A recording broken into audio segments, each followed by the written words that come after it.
You can't hear me because I'm not talking. God damn it. Can't I have an intro? No, stop the music. No. Can't I have an intro? Can't I have an intro? That's all I want. I just want an intro. Okay? Okay.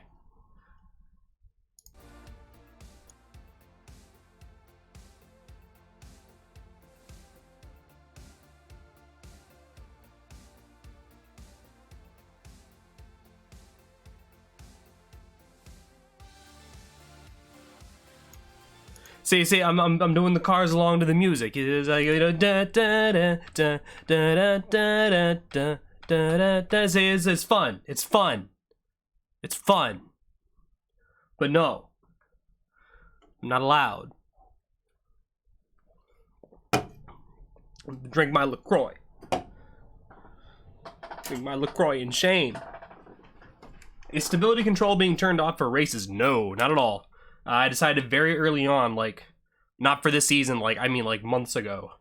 That's up to you guys, to make an automation. If you don't want stability control in your cars, make your car not have stability control, because me trying to remember to turn off specific stability controls for specific cars, like, every time I load them in, is actually just never going to happen.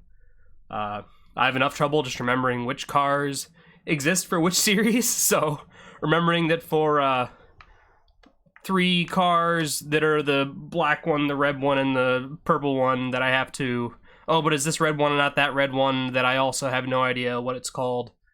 I can name you the name of like 2 of these cars in this lineup right here. I know the budget series, I don't know these guys at all. So hopefully you guys can help me out a little bit. Thank you for the follow, Wash719, appreciate it. Oh, and some other guys, but it was not during the stream, it was before the stream, but thank you anyway. Oh, here, they're all coming now, okay. I got one now, all the rest are gonna come.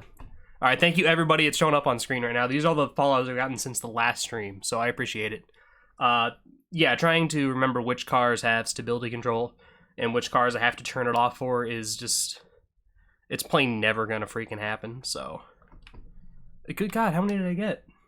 Thank you guys. Appreciate it. I know a lot of those are old. There we go. That's the last one. A lot of those are older ones from like a month ago. But either way, it works. So we're going to be starting off with fuel racing. Going into immediately after that, we're going to do the Budget Car Cup. It's going to consist of 2 heat races. And with the top 3 from each heat race moving on to the main show. After the first 2 heat races, there will be a last chance race. And I forgot to put it in the schedule thing, but so the top 2 from the last chance race will then move on also into the main show. After the last chance race, we're going to have the B main. I'm just going to keep all the same cars on the track except for the 2 that got first and second. I'm going to switch the track layout back to Hirochi Long, which is the one we do the heats on. And the last chance race is on Hirochi Alternate, is what I'm calling it. I had to make up names for some of the layouts because they're brand new. They're not actual layouts, they're just ones I've made, so, you know, good luck figuring it out. Last time I made actual, like, little graphics, they're fancy. I still have them up here. Here, hold on. Last time I made stuff like this for all the different layouts. But, yeah, that took way too much time, and I didn't feel like it. It'll be not black screen in a second, I promise. There you go. So yeah, I forget what I was saying about that, but yeah, good luck figuring out what the tracks are. You'll figure them out. So then we'll have like the little B main, which is going to consist of the cars that did not make it into the main show, and they'll have their own winner. So we'll have a full list at the end of the stream of all 20 cars that ended up. We'll have a full standings, if you get what I'm saying. We'll have the top 8, which will all be part of the main series. Think of it like, for those of you familiar with NASCAR, think of it like a chase for the cup sort of deal, or whatever they're calling it these days. I haven't really watched NASCAR in about 10 years, so forgive me. But, like, they have like kind of a thing where they do the races, and then at the end, the top 10 or 8 or however many get like an extra 1,000 points each, just to make it to where there's like kind of a secondary championship going on. Think of it kind of like that. Or if you actually go to like local tracks and know what heat racing is, think of it like that. That works too. But anyway, we're going to get started here with some fuel racing. I believe I already have all these guys loaded up as far as the line goes, and I guess we can just get started here. Is the volume okay? Can you guys hear me? Can you hear me? Is that a thing? I just want to make sure, because nobody says anything, and then it's just bad for the whole stream. So if something's bad right now, you gotta let me know. I love the length difference on some of these cars. It's really good. Going through fine? Awesome. Good to know. And I believe all I have to do is unpause now, and we should be good. So this is fuel racing. I actually have to get up the UI here. As we can see, we'll go over the cars in a second, the ones that I actually know anything about. As you can see down here, I don't have a mouse cursor right now, but in the black box, like the one where all the info is on the right side, you can see 5 from the bottom is the fuel level. This car currently, this is the slipstream. It has 0.87 out of 1 liter. Each car is starting with 1 liter in this race. They're gonna go till they run dry. There's like a million freaking laps I put on this. I think it's like 8 actually, but don't worry about it. There's a bunch of laps, and they're not gonna finish the race. They're just going to go as long as they can on fuel, given the 1 liter. So these cars are all given 1 liter at the start of this race. I did it before the stream, I set it up. And there's different strategies. Some people are going with just high fuel mileage. The car right, if I can find it. This car right here, I think has like 100 miles per gallon. Theoretically, the AI kind of make that not a thing. But in theory, it gets 100 miles to the gallon. Other guys, like for example myself, if I can find my own car, that car didn't look like it was having a good day. Myself, what I'm going with instead is an RPM limit. You can see I'm only at 1800 RPM. I think I have an RPM limit of 2000, and then also I'm limited to 76 miles per hour. And it also has a turbo, which is normal for a fuel-efficient car, but the idea is that the entire car is powered by turbo lag. Why does that work? I don't know, but I think it might. Meanwhile, let's see who our leader might be here. It's going to be very difficult to figure this out because everybody's going to be so spread out. Is that a fuel can on the side? Of course it is a fuel can on the side. How do you think I'm getting the extra fuel? That's how I'm cheating. Oh, and we're already out here. The Convex, I think it's called the Convex V12, is already out of the race with no fuel. I'm sitting here at about, this is the Phantasma is what I call it. It's called the Phantasma because it's like a phantom is like a ghost. You can't hear it because it's so quiet. I was sitting at about 0.7 liters. The Ryzen, I don't know how to pronounce it. Some fucking dumb German stuff or something probably. Sitting at about half a liter. About 0.3 liters for the slipstream. I believe the slipstream is also leading. I don't know if we can see another car ahead here. No, it looks like the slipstream is leading. It's going to be very difficult to keep track of who's where. I'm going to try to use this screen up here and the percentages. You can see the slipstream is at about 27%. Next would be the Fuel Racing Infinite, which is somewhere right here. And he's also got a little bit over a half a liter left. You can see the, I believe it's called the piece of shit. Or, you know, maybe it's just called the POS, so maybe it's like the point of sale or point of whatever that's called for retail. I haven't worked retail in a few years, forgive me. This guy's out. I'm sitting at just, I think I have the most gas left right now, but I'm way far behind. I'm only at about, where am I at? I'm 28% through. There's a couple that aren't as far. 0.33 liters, 0.02, so Slipstream is about to be out here in a second. We'll watch him fall out. You can see engine disabled right there. You thought I was the V8 supercar looking thing? That was Spunkle, I believe. Is the V8 supercar looking thing. I'm the white Lambo piece of crap. And see, they do coast, which is nice. So you can get lucky if you run out at the top of a hill with, you know, 80 miles per hour behind you. You can coast for a half a lap, so that's part of the strategy, or theoretical strategy. Make your car run out when it's on a hill, I don't know. I'm sure someone can make that work. But we're going to see who passes this guy, because this is your leader right now, I'm pretty sure. Although he is out of gas. Looks like he will make it to the start-finish line, and might get to this hill. Actually, we'll get to this hill right here. Thank you, Simmer22, for the follow as well. Appreciate it, bud. And I can hear a loud engine coming up behind us. That's going to be the Infinite, so the Infinite is going to take over the lead here, if we can get a camera focused on that. And he still has a quarter of a liter left. This amazing, beautiful ride. Yeah, the red trim on the Slipstream is really nice. I like it. So the Infinite sitting with about 0.2 of a liter left. We do see I think it's the Ryzen back there. Behind him, not too far. Oh, as he gets a little loose. Little bit. You don't see that too much. Oh, and he's actually out of gas. He's loose and out of gas. Well, that's going to be it for him. He wasn't even leading. So long for the Ryzen. Slipstream is now falling back. Who's left? We do have the Shokunin, I believe it's called. The big van actually gets really good mileage. It's at about 0.2 of the full liter. So it's got about a fifth of the, I'll say, tank left. And this thing, oh my god, I didn't even notice. It's not using any gas. What's this called? I don't even know.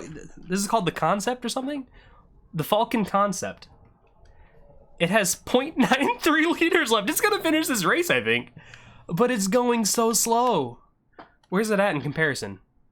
It's at 21%. We have cars that are at 53% right now and still going. Everybody else is about 50% way through the line. This thing is at 22%, but it has the entire tank left. It's not even losing gas.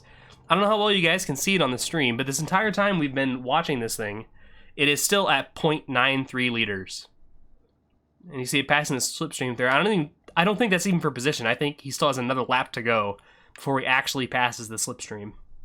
That is amazing. We'll have to get back to that. And now we see the Infinite is also out. Infinite, your current leader, so we'll see who takes over that spot. I'm not sure we're going to have anybody for a while. Actually, it looks like it might be the Phantasma. Are they on the same percentage-wise? 57%, and yeah, 57%. So I will be taking the lead in the Phantasma now. And you can hear it very loud. You can actually hear the transmission shifting from outside the car. That's how quiet this thing is.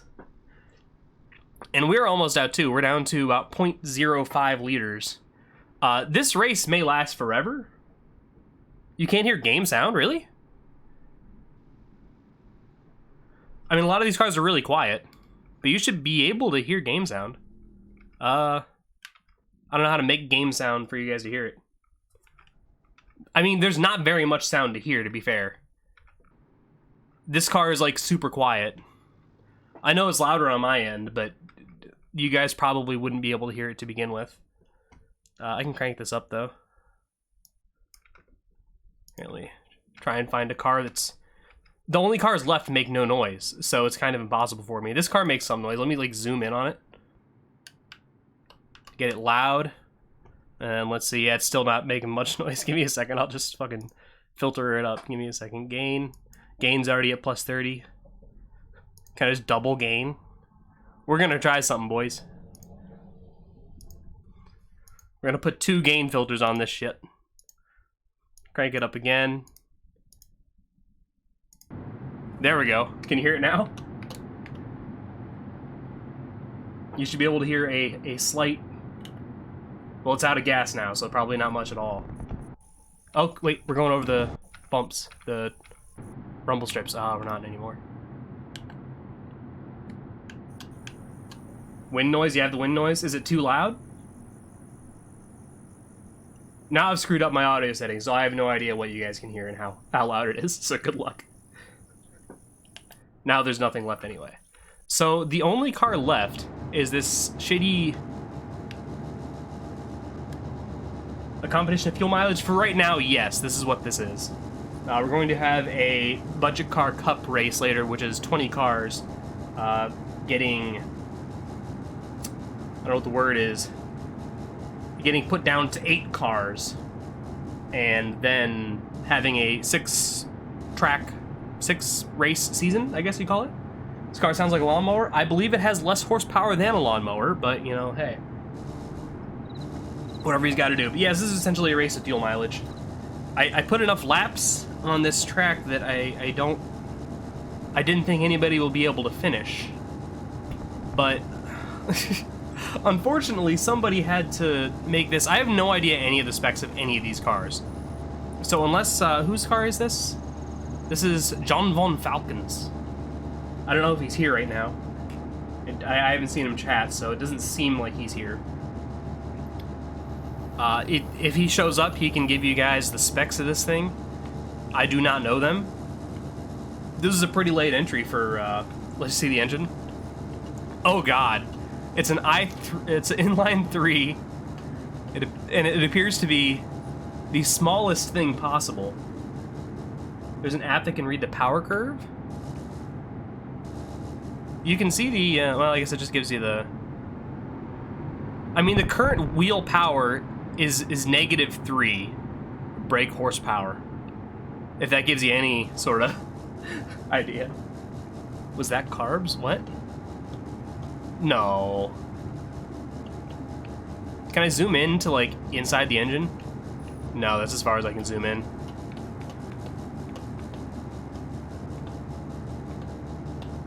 Yeah, that's all I can really see here. Engine is orange. Yeah, I think that's just because it's so bad. I think, like... Try the relative cam? What do you mean? Oh, I just hit the wrong button, my bad. We'll cycle back around.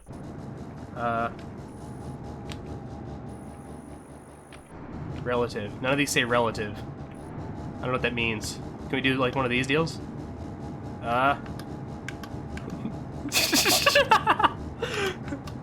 Engaging stream, guys. I have an idea. Yeah, I know what we can do. Although it would require pausing for a second. But I mean, I think we're just gonna declare this guy the winner. He can't run out. I don't know if we want to sit here. We're only at 40. Oh, it blew up.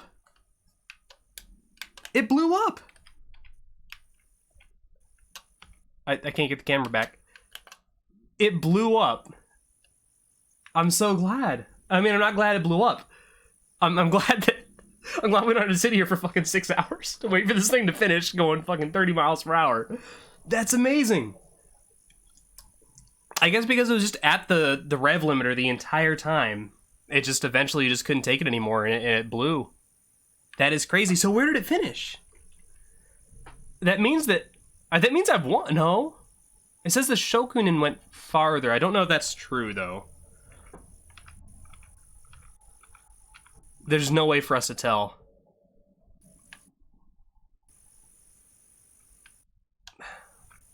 I don't know.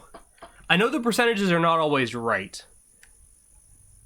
Because even after, like, you're stopped, the percentage can still, like, go up, or it can go up farther than what you're actually going. So I don't know if the percentages are right. For example, we went way farther than the Infinite, but it's sitting at 66 and we're sitting at 69%. I say we, but it's me, my car. I don't know, man. That's either me or the Shokunin concept. It's so hard to keep track of who is where, and these percentages are not always right at all. Like, let's see, okay, so the Ryzen and the Slipstream are supposed to be both at 47. Are they both at the same spot on the track? That's the Slipstream and the Infinite. Where's the Ryzen? He's right here. See, they're nowhere near each other. The percentages aren't right. They're a good judge for in the beginning, but once everybody starts slowing down... I think I won. I'll be honest, I think I won. In this car right here. I believe I did win. I'm willing to give it to the Shokunin just because I don't like winning. It feels bad. I feel like I'm not allowed to win because I'm streaming. I'll be honest, the first time I ever did one of these competitions, I won, like, the main bracket and I won the loser bracket. And the loser bracket was basically just, like, random luck, random chance. So I felt bad ever since that. I've not even been entering competitions because it just, like, I'm afraid I'll win by accident. So we can either, you know, I'll let Red Son decide for himself whether he wants to. We can either say we tied, we can say he won, we can say I won. It doesn't really matter. It's just a fun race. We're gonna move on though. I still can't believe the Falcon concept. It looked like it was gonna go forever. I was about 10 seconds from just pausing it. I was gonna look at the engine via. Actually, I still want to do that. Hold on, let's very quickly, because I want to get on with this. But let's do this. I want to see what we've got in here. If we can maybe. It's a pretty small engine. I can't get a good look at it. Here we go. You guys can decide for yourselves how freaking small that is. But that's enough of that. Just a fun race, just to start it off, let people kind of file in. I'm imagining everybody is here now, so we can start with the actual budget car cup racing now. Now I'm afraid to play music because I've got that huge gain filter on, so let's take that off. Was the music super loud in the start, or was it like kind of quiet?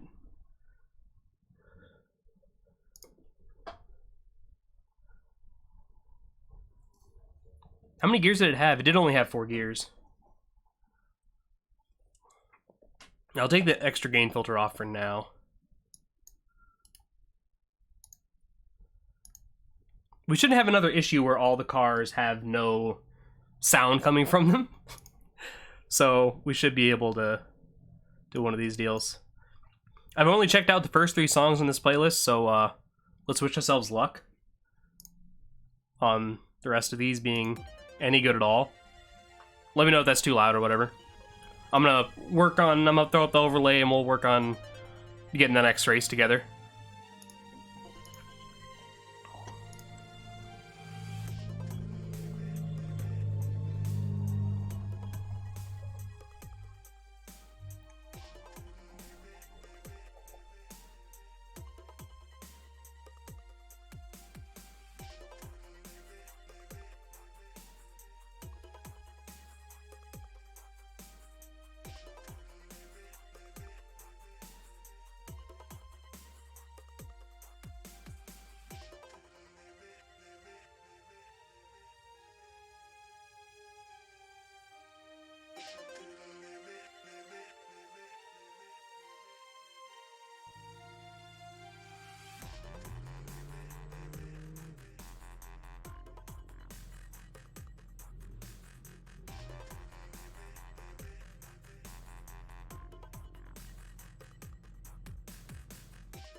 I don't like this song. We're gonna try a different one. This already sounds better.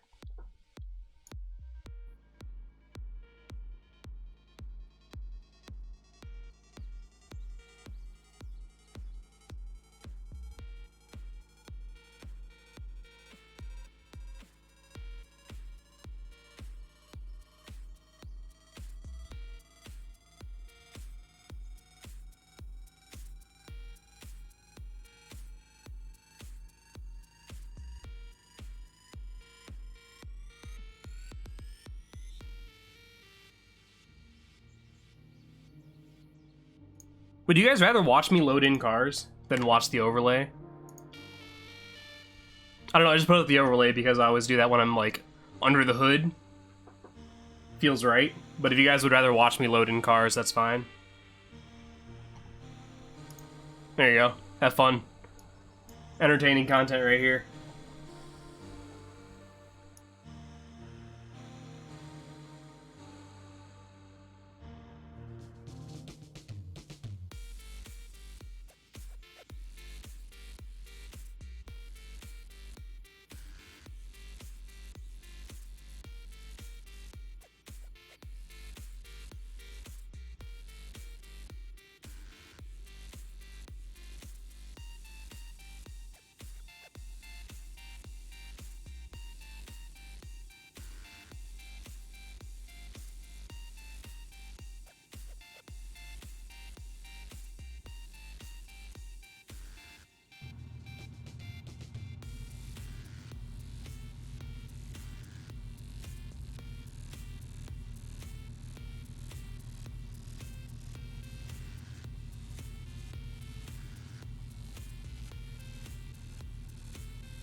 Okay.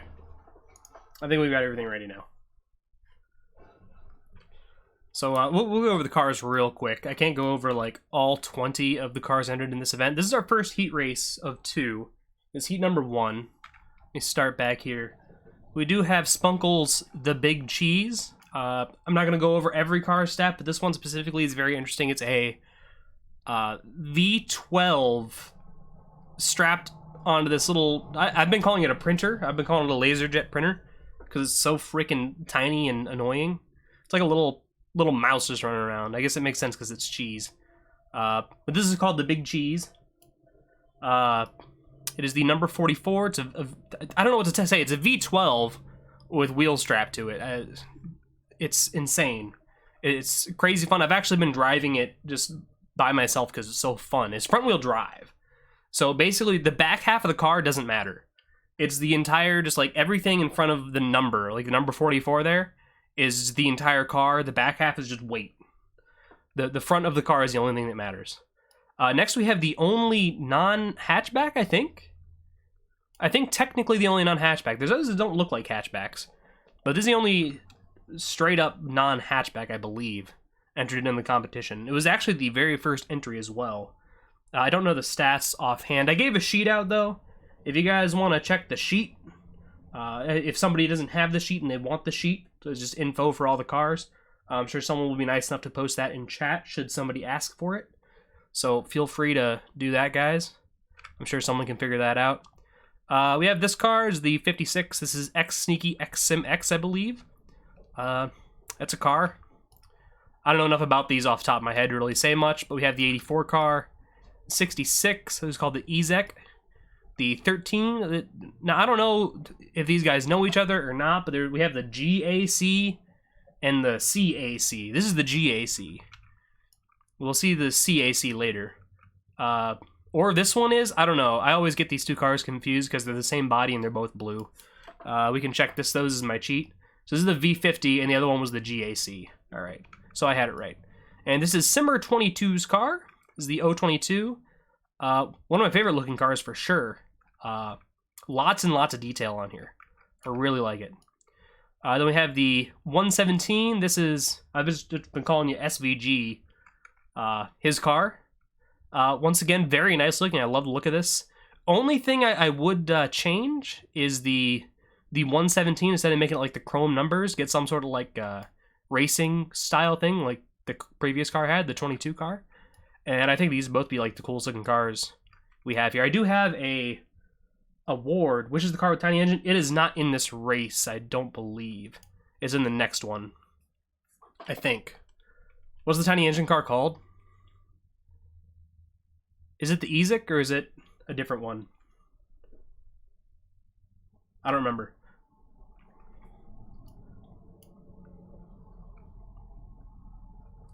But yes, someone let me know what the tiny car was called, or the tiny engine car was called, and I'll let you know which one it is, if it's in this race.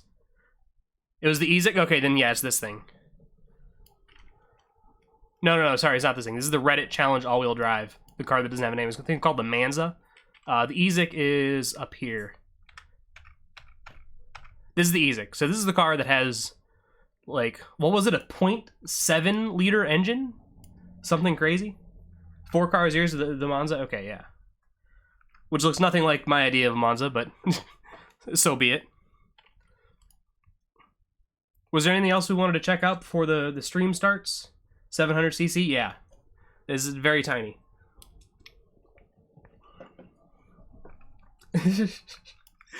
Yeah, you know, when I hear the name Monza, I can't fucking say it anymore. Because you posted it as M-A-N-Z-A. I don't want to say Manza.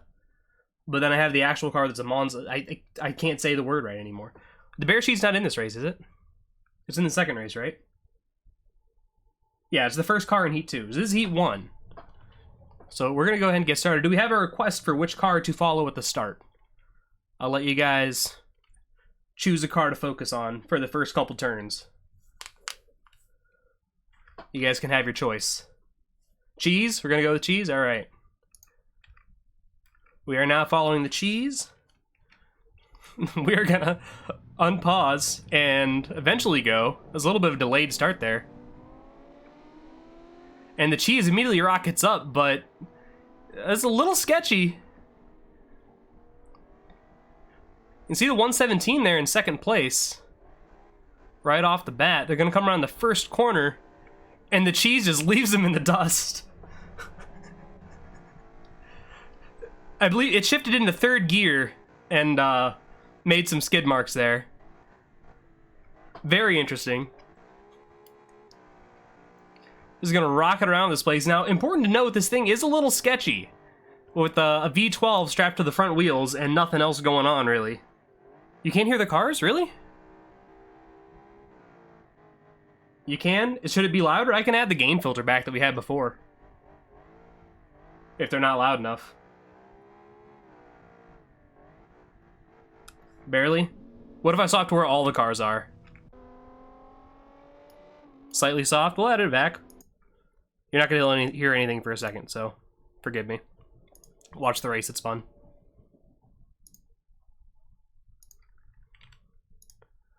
I just add it back to, I'll go 10. Let me know if you want that to be louder. Let me focus on a loud area here for a second. I don't even know who's second right now. I think this is second place right here. This is the battle for second. The top three move on to... Yeah, you can see the cheese up there. Now it's good? Okay, sweet. So the top three move on. I believe it's a 2-lap race. Just crossing the line to complete lap 1 right now. And as you can see, number 22 is in second, but there's a battle for second between him and the SVG car, which has a name that I cannot remember right now. SVG, what's the name of your car? What's it called? Help me out here. I'll wait for that in chat, but... So yeah, right now the first three are going to... Wait, I have it down here. It's called the HETAC, that's right. I forgot I have it over on my left monitor. The CCIGT, okay, fair enough. And you can hear the tires squealing as they come around that corner. But... So only 2 of these 3 cars, assuming that none of these wreck out, only 2 of these 3 cars are going to secure their way into the main season. Right now it is the 022 and the 117, the 34 car sitting back there in 4th. Not currently in a transfer position, but does still have the last chance race on a different course, where he can finish in the top 2 and make it through. Correct. Professor Anomalous? Your name. How's the 66 car doing? We can check on some other guys. There's 117 sitting back there in 3rd. 4 is back here. Oh, Smunkle already won. I can't even do it in fast. We'll pause for a second. I see the 34 car back there in 4th. It looks like he is not going to make it through. There's the 56 car. He's not doing very well. We have the 84 car back here. Unfortunately, I was sorting out audio issues during a lot of this race, so we didn't get to see a lot of it. And 66 car, he's doing his thing. Sitting back here at about 40 miles per hour, about as expected. Well, let's get back here to the start. I'm going to go ahead and set up a little camera here. I'm not as close to the start-finish line as I wanted to be, but bear with me, folks. 66 has been in the wall. Yeah, it does not do well. I'll be honest. 66 can't get up anything. Yeah, stream 1, 2, and 3. The 56 has had a bad life. In every aspect. Alright, so the Spunkle already won. He's already got the win for Heat 1. Let's go ahead and see. Looks like it's going to be the 022 and the 117 moving on. With the 34 not far behind. I'm going to mark that down before I forget. So we had the full season. We're going to have Cheese. There's the, what was the other cars? The 022. I didn't even call the Cheese 44. I just call it Cheese. And the 117 are moving on. Let me get that in the other sheet. There's going to be a lot of setup for these first couple races, so I apologize. We'll get there. Copy. Paste. Oh god, I just ruined everything. Oops. Bear with me, folks. You can't see this, but just know I'm having a hard time. What was the second car that finished? It was the 022, the Azure copy. Based. And then we had the 117, which is called the CC IGT. He moves on. Okay. My PC? No, it's not my PC. It's just spreadsheets that I forgot to. I forgot to put the. I made the screen region for the points spreadsheet, and then I forgot to make the first one bigger to fit all the car names. The first cell or the first column. So then I just moved that, but then I realized I just screwed up the screen region. So fourth is the 34 car. Fifth is going to be the 84. I don't remember the name of that car. Sorry, whoever made that. Then we have the 4 car, which is that's Mallory's car or D-Rock something. And then actually the 56 does make it, just a little bit behind. I think it's like 7th. And then we also have the 28 car, as well as the 13, both using the same body style. And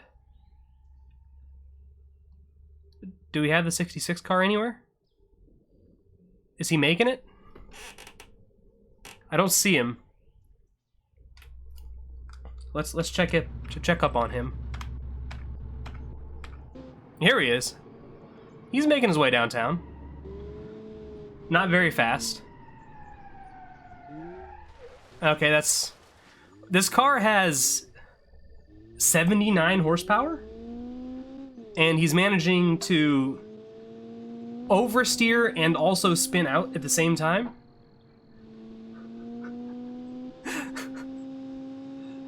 In one foul move, he understeered and spun out. Let's see if he does it again here. No, he's actually gonna make this turn fairly well. And did the front wheels locked? He's got some front wheel issues for sure. I'm not exactly sure what all's going on, but he's gonna make his way over here. Beautiful. All right, so there's that. He's trying at least. Yeah, I mean, oh no, this is the 66, not the 56. The 66 is not the one that's done bad in previous streams. This is the 66's first race. The 56 finished, I think, 7th, wherever he may be. Right here, the green one. He actually did okay. He didn't wreck or anything, I don't think. But we do need to load in more cars now for the second heat race. We'll go ahead and try our luck with music again. Oh wait, we have the filter on. Let me just like make that 0. Unless is this like, let me know if this is incredibly too loud. Is that incredibly too loud? I'll pause it now just in case. Is that listenable? Or do I have to fuck with the filter? It's not too loud? Okay. Cool, we'll go with that.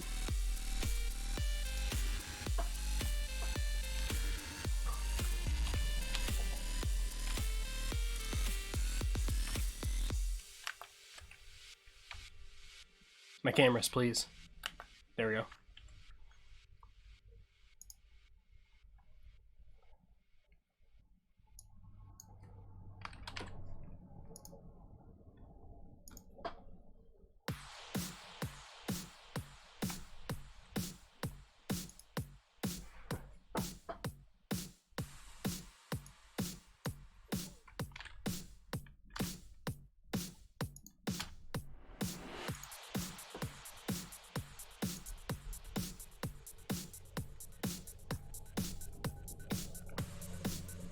We're skipping that. It's bad.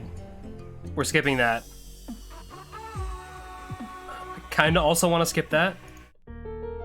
This one's called Rainbow Road. We'll try it. This is all royalty-free stuff, so the stream doesn't get muted. I want people to be able to watch the VOD.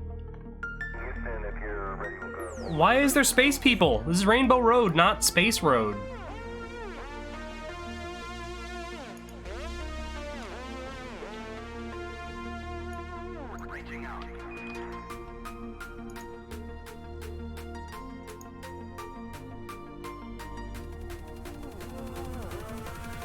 Wait, you know this one? What does it sound like in the middle? Oh, you know, we can listen to that. Hell yeah, let's go. It sounded kind of bad in the beginning. It sounded just like weird kazoo.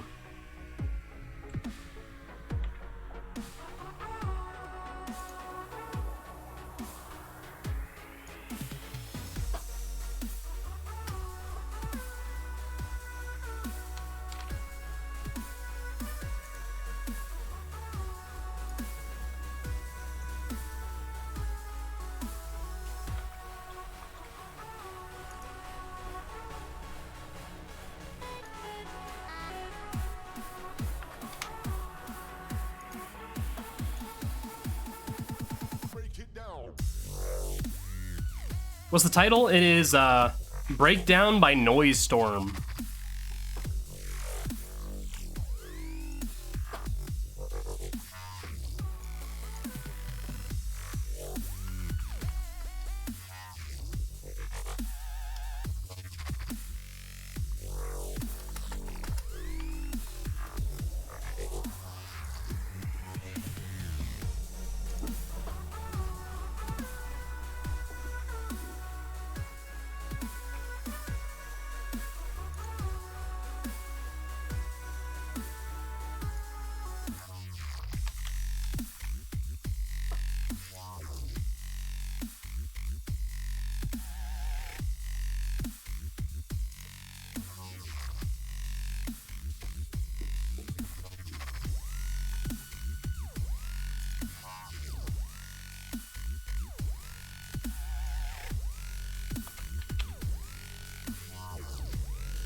Okay, we're loaded in.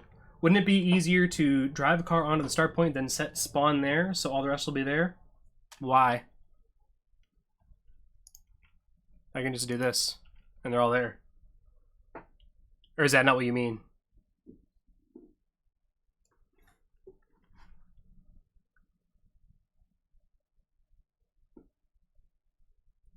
All the lines are already loaded in, so.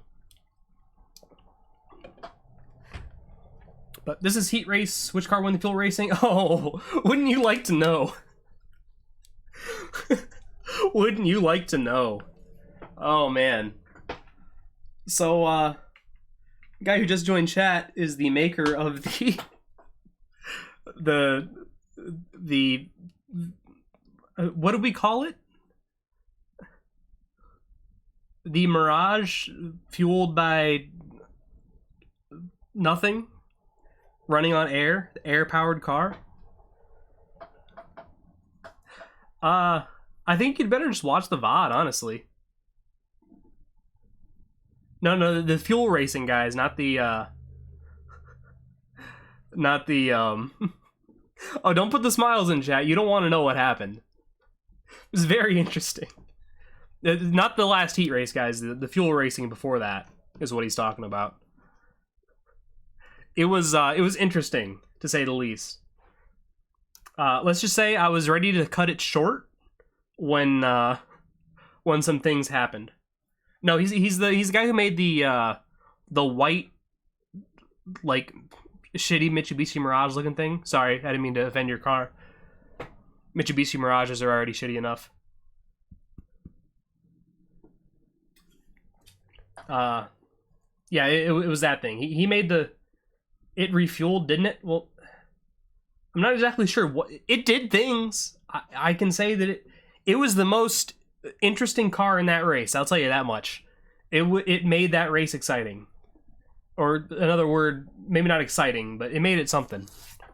I think you'd better just watch it instead of have me try to explain it to you, because you'll enjoy it more watching it. But that being said, we're already way too long into the stream. Haven't even started doing anything yet. So let's get these races underway. Who do we want to follow for the first few turns of this one? We've got a lot of interesting cars in this one. This is going to be a fun race. Humorously spectacular. That's a good way to put it. Yeah.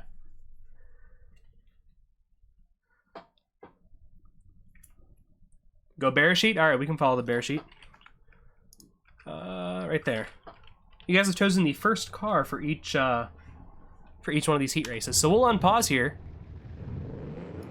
And they get going bear sheet a little bit late on the start there. We'll see if he can make it back up here. And in the first corner, they're already getting a little slip-slidey up there. Oh, bear sheet getting a little loose too.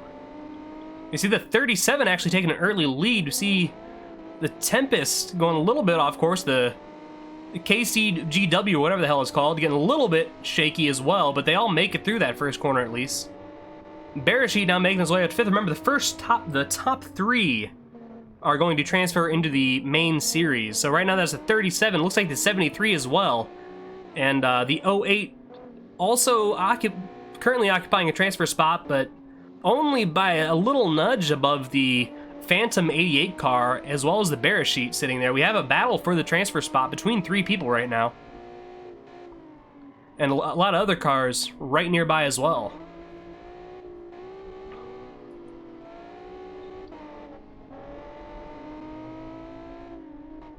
But currently it's still the 37 and the 73 up there at the top. We'll focus on Reppy's car, the Tempest, right now. Currently holding the last transfer spot. See if we can get an eye on those leaders. Here we go.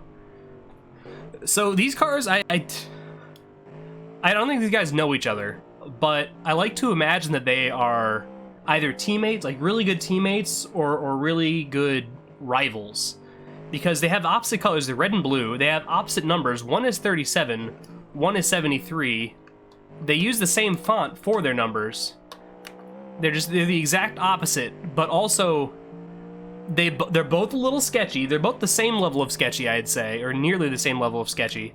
I see the 37 getting a little bit loose up there, as well as the 73 in 1st and 2nd place on their 2nd lap now. And they're also about the same speed. A lot of times you'll see these 2 cars right next to each other, or right one in front of the other. And it's really nice to see. And yeah, the headlight arrangement on the Barashid is an interesting thing for sure, but if we look back here to, oh, pardon me, if we can find 3rd place here. We're focusing on 4th place right now. It looks like the Tempest has now kind of occupied that 3rd place spot solidly. And it looks like if he doesn't mess up, oh, he gets a little loose there. That's going to allow the Phantom to gain some ground, put some pressure on him back for that 3rd place spot. This is the battle for the transfer spot, as you see the Gothenburg Car Works corpse right there. Not having a good day.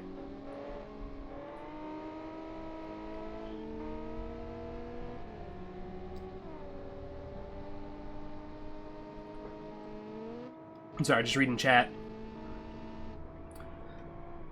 Oh, they go around the corner to get those tire squeals. Still 37 and 73 up front. But the battle right now is for this final transfer spot into the main series, the main season, if you will. As they come around the last corner. Oh, I think the 73 got a little loose up there. Let's pause and go back to the leader and get a view on the end of this race. So 37 is actually going to win this. This is by Red Son. It's the Kensho Sport or something? I don't know what he calls it. I don't know the names of any of you people's cars. What do you mean, you people? Let me try and get a good camera setup. This is hard to do with the controller and the keyboard. I'll just go full keyboard here. There we go. So it was the 37. Then the 73 in 2nd. And the Tempest will take the 3rd and final transfer spot. I'm going to go ahead and make sure I get this copied down real quick so we don't forget. Or so I don't forget. You guys can forget all you want. This was the... I already forgot who won. It was the 37. Oh, and everything just went black. Oh, I have new Windows updates. Okay. That's fine. That's okay. The game went out of full screen because I had Windows updates. Everything's fine though. We're back to being good. Second on street tires isn't too bad, no. My PC might be dying, that's also true. Or no, you still have a chance, but we still have last chance race. It's okay. You've got a good car, you might make it. Alright, so Red Son won. We're gonna copy and paste him over there. And over here. And then the Augeron got second. Paste him there. Paste him there. And then Repti's car got third. So put him there. And put him there. Okay. Back to the race. Fourth place is going to be the Phantom. Fifth place, Bearsheet. Sixth place, Hound is what that car is called. And I believe the Alpine Zoom is going to be seventh place back here. No, I don't see a reason to put in tire restrictions. Whatever you guys can put on it, race it. I want as few rules as possible so that it's easy for everybody to just, like, not screw up when making a car, if that makes sense. The more rules I make, the more of a chance people are going to not follow the rules by accident. I mean, in this race alone, there's one car that doesn't have a number on the top of it at all. There's like 3 rules for this series. It's like make a car under or over 120 market score for fun budget. Put a number on the roof facing the left side, like readable from the left side. And I think that's like it. And there's already 2 cars in this heat race that didn't follow that correctly. We have, where's it at? This guy, 38, is not facing the left side. And also this car, which the only number on it is on the right side of the car. I don't understand how you got that from the rules at all. But, you know, whatever. Looks like neither of them made it in. I guess it's still at the last chance race, but we shall see. Alright, so here, this is where my computer's going to die. Because we have a 14-car race coming up for the last chance race.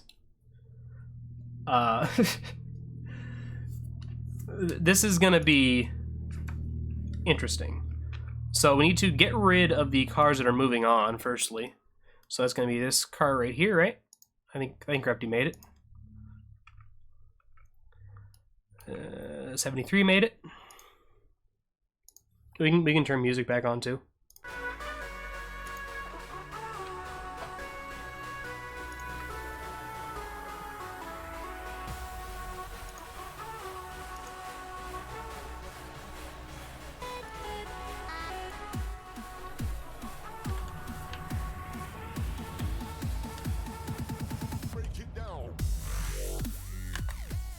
Apparently we are breaking it down.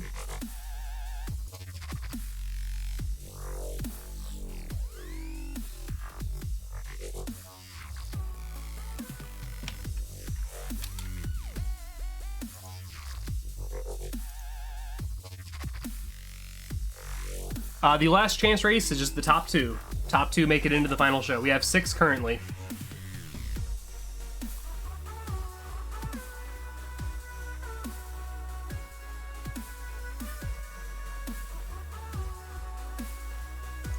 I'll be honest.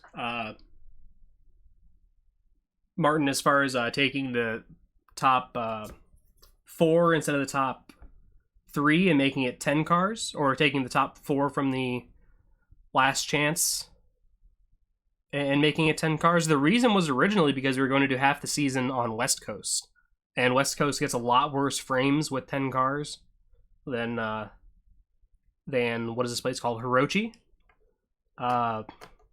But since I switched that last second, we're only doing Hirochi now for the Budget Car Cup for this season. Well, no, because I still want to do West Coast at some time, and I'd like to keep it uniform throughout every season. But I guess I'll let you guys decide. Do we want to do 8 cars every season? Or do we just want to, for the main race, you guys still have the B main. Or do we want to do as many cars as we can fit in frame-wise? I'd really like to do 8 just because it keeps it uniform throughout the entire time, and then also I just don't have to worry about frames as much. We're still going to have worse frames with 10 cars on Hirochi, although I don't know how bad they were. You guys watch the stream, let me know how bad the frames were with 10 cars during the heat races. One less than frame rate issues. I don't understand that sentence. One less car than would cost frame rate issues? That's the thing, it's not a binary thing. It's not frame rate issues or no frame rate issues. How bad do we want to go? I mean, we can do a 60 frame stream if we put one car in it in the race.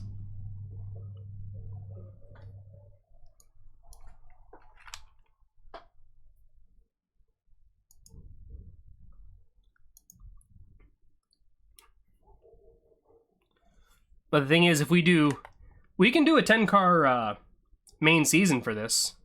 We can just do 4 cars from the last change race instead of 2. We can transfer 4 of them. And we can still do that. But we're not going to be able to do that for when we go to East Coast or West Coast.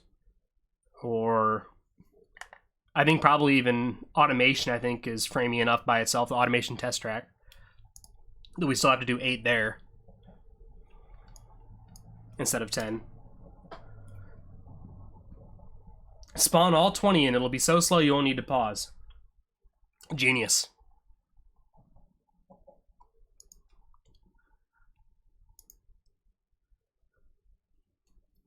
Okay, got the 1120. Hopefully I spawn all the right ones in. You guys want a 10 car race session?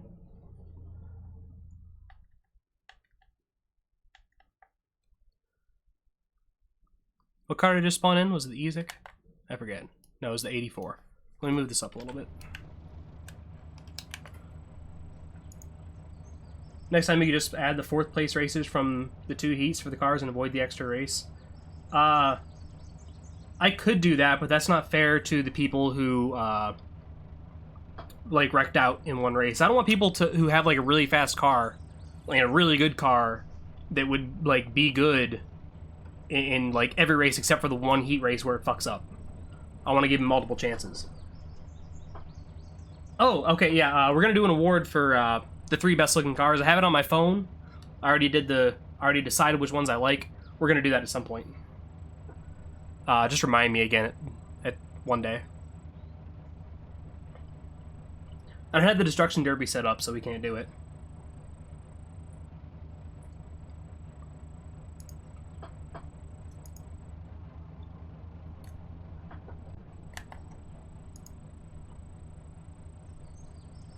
I know it was a joke anyway, but I figured I'd mention.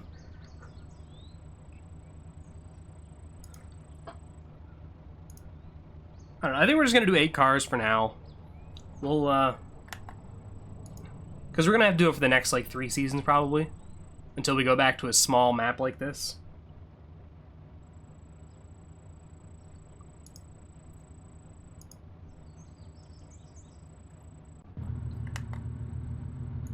But you guys can see how pretty it's going to be with 14 frames here in a second. Alright, the 22 car made it in, right? As well as the Heat-Tac, so we just need the Reddit Challenge car, which I can never find. Here it is.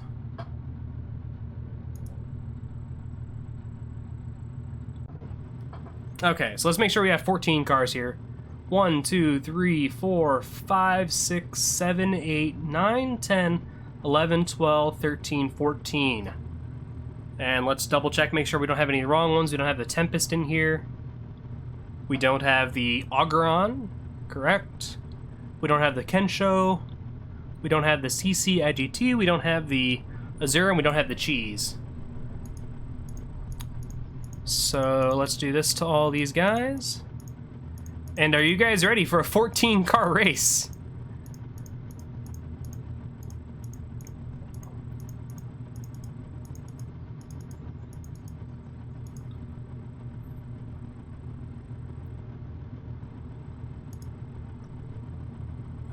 Which one are we doing? This is the last chance race, right? We're gonna do Hirochi Alt 1. What is this one?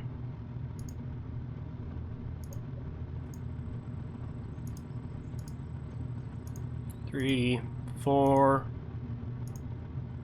5, 6, 2, 3, 4, 5, 6, 7. Oops.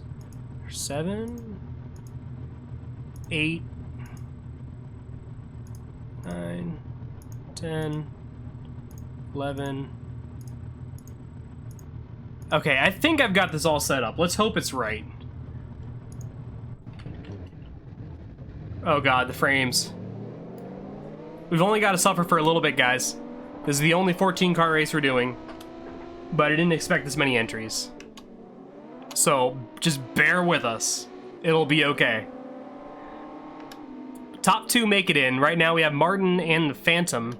Bereshit not too far behind. By the way, this is an alternate course that I made myself. So, you know, enjoy it. I believe it's only 2 laps.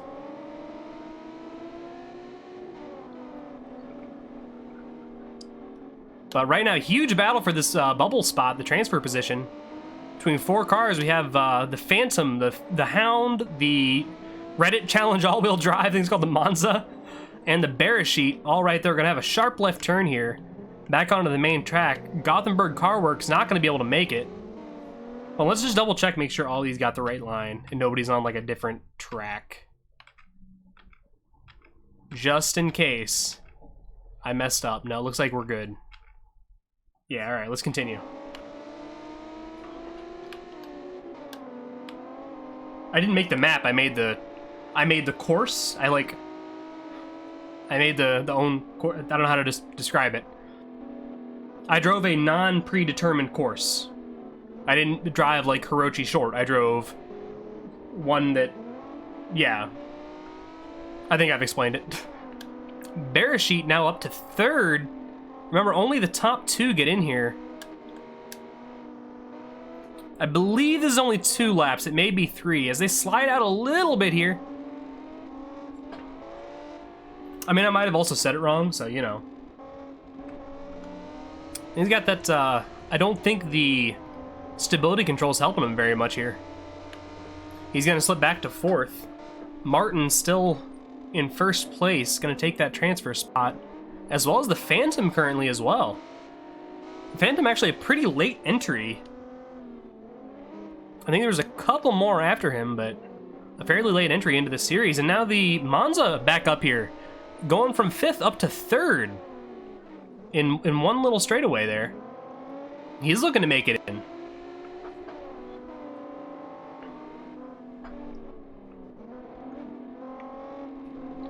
But this battle for 3rd doesn't mean much unless they can make it up there into the 2nd spot, as only the top 2 are going to transfer into the main series. But you can kind of get a feel for how the B main may look here, as we're going to have a big battle for the winner of the B main if things shake out the same way they are here. But let's focus back up on Martin's car, the B300, as these guys are just having a field day back here. They're loving this turn.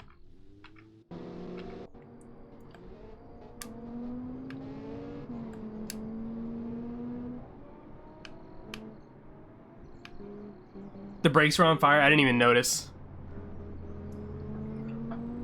Pretty hot on this car too, 400 degrees Celsius. I don't know how hot that is in freedom units, but that's a pretty high number in general. No, it would say if they're drums. The drums look different in game. But Martin's car, the B300, will make it and move on. I'm going to pause it right here just so I can set this up. He and the Phantom look like they're going to move on.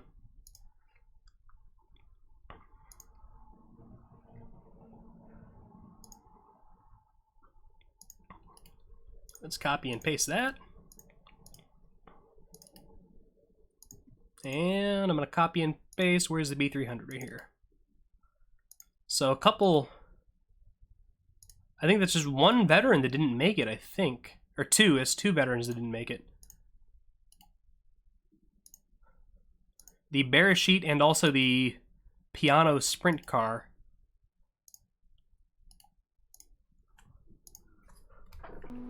Oh, I meant to go free cam there. So we see how these guys shake out here. Second place is going to be the Phantom. Third place actually going to be the man, the big battle. These cars are all going to be in this B main. So be ready, because we're about to have an interesting race here in a second. So third place is the Monza, followed by fourth place Hound, fifth place Beresheet, sixth place 84 car, which I still cannot remember the name of, sorry. And then we have these two cars. I can't even tell what they are because they're on top of each other. Those are the 13 and the 56. And rounding out the last of the cars that even came close to finishing is going to be the 17. That's the Mishimumu or the Mushimumu. I don't know, something sounds like a sweater a trashy person would wear. But alright. Now this setup is really easy because all I have to do is take out, oh god, the two cars that made it through. If I can find them. He's in the... How did you even manage this? Okay, I'm not even... That's impressive. He gets a prize for that. I don't know what I'm going to give him. So the Phantom made it in. We have to remove his car. And where's the other car that made it in? That's right here? Yeah, it is Martin's. Okay. And remove this. 456 went for a picnic, can't blame him. Mushi Mumu B2 words for vagina in German. Lovely. That's just exactly what I wanted to hear. Great, okay. So we're gonna load back into the heat, the track that we used for the heat races, which would be Hirochi Long 2.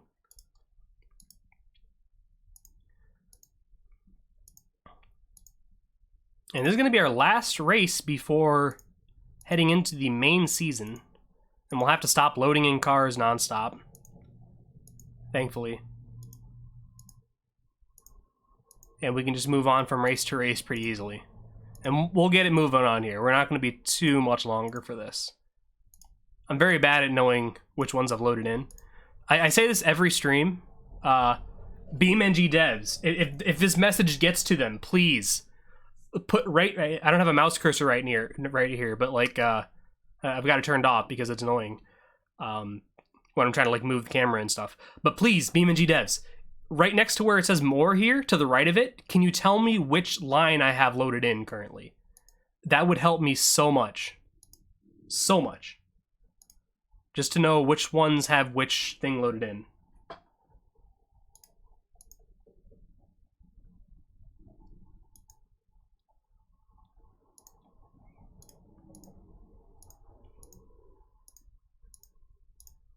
I think I've got them all now. But going on the rant made me forget even more. Okay, so this is our B main. So essentially, we have our 8 cars that are making it into the full season. These are the 12 cars that did not make it in, and they're going to race one race, and that's going to determine their position in the final standings from 9th place on back to 20th. And hopefully I'll have the right line loaded in for all of them. If they all go to the left, we're good. They all go to the left, so we are good. And I think it's going to be a good race. The Hound starting off in first here. A little bit sketchy. The Gothenburg Car Works, the guy who went for a picnic last time, actually currently sitting in second. I can't imagine that's going to last for very long. The Hound getting a little bit loose. The Gothenburg Car Works going off into the grass. He's going to rejoin a bunch of cars going into the grass, actually. And that's it for the GCW, but he saw second place while it lasted. That's pretty nice. That's got to feel nice after going for a picnic in the last couple races. But now we see the Beresheet moving up from 3rd to maybe 2nd, battling for that spot. Seeing how fast the cheese was, this might be the most interesting or closest race we have all night, at least for first place. As the Hound, and I gotta figure out what's the 84 car called. Hold on, we gotta figure this out. I feel bad not knowing it. It's called the... Is that the Faisar? Hold on, let's get a camera focus on it so I can tell for sure. Yes, it's the 5-star 1120. So the 84 is called the 1120, let's not forget. And he's leading right now. The B main. Bearish in third, Hound in second after originally having the lead. A 2-lap race here. Beresheet has the speed on those long straights though. And the Hound has a little bit of speed as well, but it doesn't matter. That Beresheet gonna rocket from third to first in this long straightaway, but can he get slowed down in time for this corner? He does. And now a huge battle for second place as well. Oh, but the Beresheet, I think that's the stability control again, knocking him. He gets a little bit loose out of the corner, and the stability control just chokes him. Chokes him hard. Oh, and they all get a little bit slideways. Coming to this last corner before taking the second lap. Hound back in the lead again. But the Beresheet with that long straightaway speed. Coming into a tough corner now, they're all gonna get a little sideways. The 1120 holding strong though, he's got that heavy grip. I don't know what heavy grip means, but he's got it. Oh baby, he's got it. See a couple other cars having some issues here. Focusing on the Beresheet. Yes, and the Beresheet does have a full set of disc brakes, or sorry, drum brakes. What are they called? My terminology is all thrown off right now. He's got them though. And it's a huge battle for first right now with the Beresheet just making it out alive in first, but once again gets a little bit loose. That's gonna allow the 1120 back up in first. Go cinematic view now. As we're going inside a car. God, the cameras is so bad for this. It's such a close race. And where did the 83 car go? The 83 all the way back there, the 38, sorry. Like, if you put your number on your car the right way, I'd be able to tell you what your number is. It was a huge battle for first. But the Beresheet with that long straightaway speed is gonna manage to get way out in front. Brake's not even heating up that much, to be honest. They're only about 300 degrees Celsius before he gets onto him into this tough corner. But he's got a huge lead now if he can just hold it. We know these couple corners here he's not great with.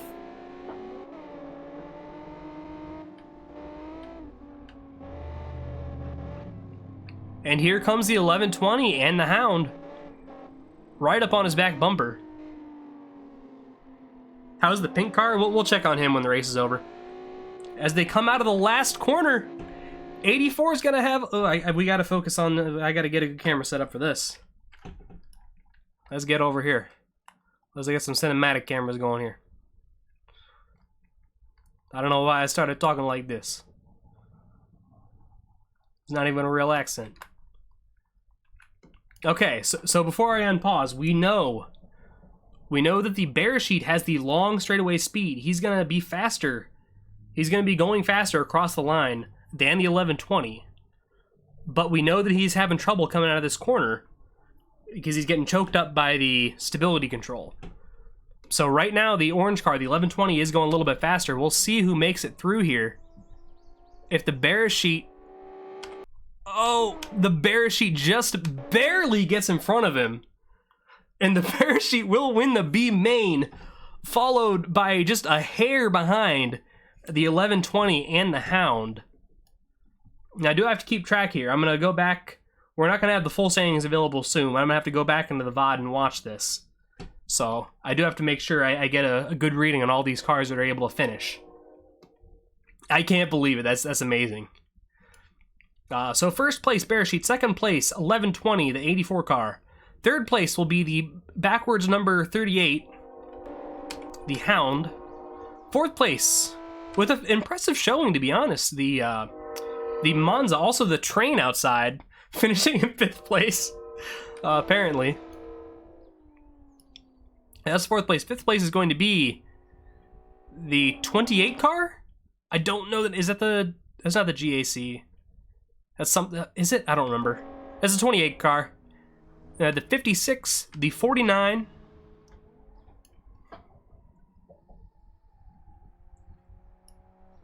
the 13.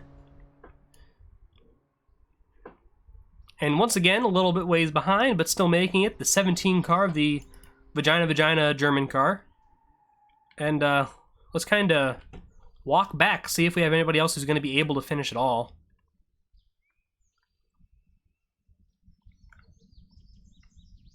Not seeing anybody. Oh, the pink car. He's gonna make it. Oh Lord, he's gonna make it. The 28 car is the Falcon? Okay, this is the V50. And the pink car rounds the last corner. Can we see, oops. How fast is he going? Oh, is he gonna make it? Oh no! A crash at the last second, but he recovers beautifully. Let's give it up to the 450 for the 456 car, crossing the line at a blazing 42 miles per hour. And he's gonna he's gonna slide it around like a badass. Is anybody else moving? Let's unpause. Oh, we have a race, boys. We have a race. Let me make sure there's no other cars that we have to worry about crossing the line. I have to get a good reading on these standings since they're for the full thing. No, this is all we have. We have the 18 and the 66 battling for, I believe this is actually 13th place, or sorry, 11th place. 18 is gonna slide into the wall. Oh, losing the front left tire there. Tire might finish before he does. Tire's on his way to win the race, but that's gonna allow the 66 car to make his way around the corner. 18's not done yet. That is the Transit Aero, I believe, the 18 car. 66 car, the 0.7 liter, this is a 700cc, I guess, would be a better way to describe it. Inline 4, I think is what it is. Powering this thing, but the 18 is not done yet. He is still wanting this 11th position, 19th overall.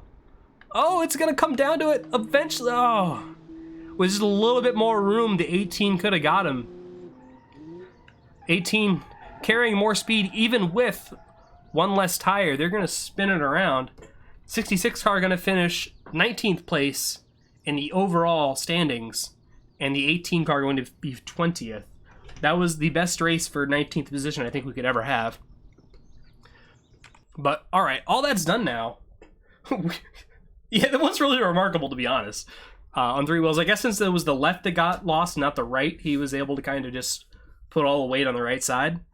But how far? We're an hour and a half into this fucking stream, and we already even started the main season yet. Let's speed this up. All right, I think I'm just gonna get rid of. How do I do this? We have 12 cars on track right now, right? Let's just get rid of 4.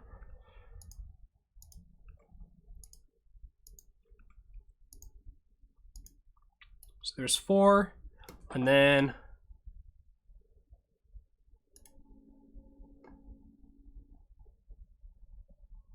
load. All right, we can do this. I got this.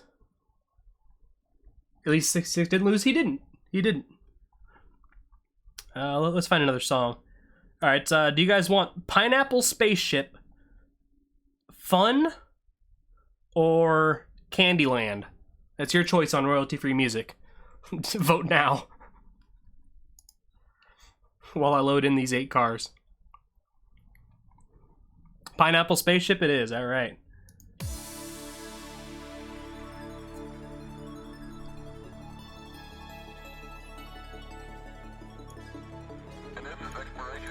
This is the space song. We had to listen to this. Or at least we started. Let's do Candyland. Oh, that's not bad.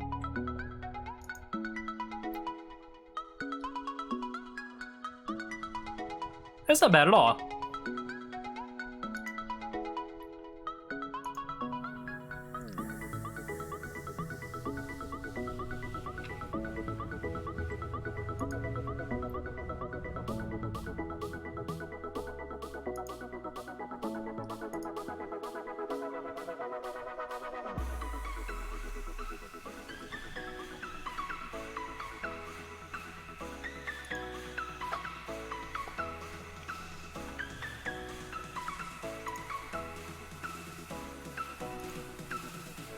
Candyland is Tobu. This is correct.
Oh, thank you for the follow, Falcon.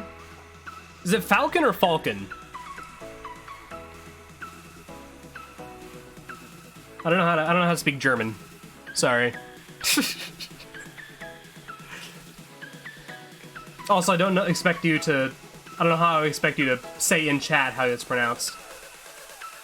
It's neither. Falcon. I don't know how to do German.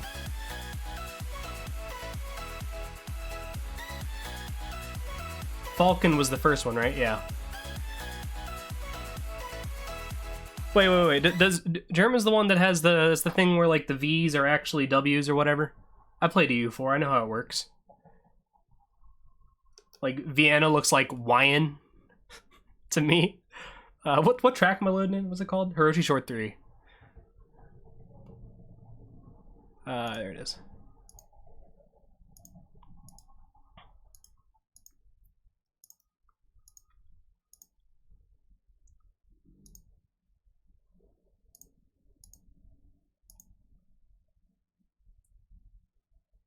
We don't care about your potatoes, Oronog. That's right, I know potato in German, I think. Okay, so first race is going to be... first of all, this is the last time we're gonna... Or last time for a while, we're gonna have to load in... Wine is Wien? What's Vienna, but in... I don't know, man. EU4 taught me that W's are V's. That's all I know. Take it or leave it.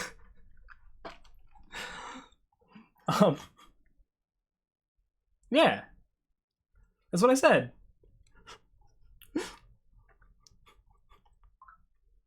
Oh, hold on, I have a message. It's from Team Snapchat. Hell yeah. Not gonna look at that. I know I said we're gonna get this stream on the road as I'm looking at my phone. Okay, yeah. So this is the last time we're going to have to load in cars for a little while. We got 6 races before we have to load in cars again. If you come in Discord, I can tell you how to pronounce Falcon. Alright. Let me get over there. I don't know how loud you're gonna be. But what is it? Falcon. Falcon. Falcon. Falcon. How do I say that without an accent? I have no idea. Okay, great. Thanks. Disconnect. Okay, that was good. What are we gonna do? Okay, yeah. 6 races. Fuck. 6 races. Viking. Yeah, okay. That works. I can just say Viking with an F and then without a G. That works. Germans were Vikings, basically Germanic. That, you know, it kind of makes sense. I can link that together in my mind. We're gonna do 6 races, like I said 6 times before. We're gonna start with Hiroshi Short, which is one that we might have some interesting things happening with in a couple weeks here. We'll see. I think I've got all these cars loaded up though. We have the Big Cheese, the Azure, the Hitac CC IGT, the Kensho, something sport, lots of numbers and letters. I'm just going to call it the Kensho. the Auguron. I don't know if I'm saying that one right either, but I'm going to say I am. We have the Tempest, the Lynx, and the Phantom. And we're going to go ahead and let him rip here for Hirochi Short. What do we have up front here? We have immediately a battle for the lead between the 73, who's going to go a bit wide. He's going to go back from, I think he was originally first, all the way back to 5th here. Big Cheese taking a big lead, though. As a 37, oh, the Big Cheese gets a little bit loose, so does 37. 37 is going to overcorrect into the wall and flip over. That is not a good start. He's going to back up and try to get going, but unfortunately, he's got a lot of damage at the front of that car. He's not going to be able to really compete here. Oh, 73 getting a little bit loose as we catch back up to the main pack up here. Huge battle for second between 4 cars. Cheese is just gone, though.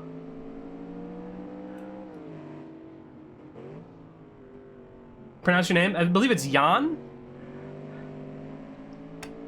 Because I know, like, it's Johan. Oh, a little sketchy there. Oh, the 73 is going to end up spinning out. He's going to get back going, though, but with some radiator damage.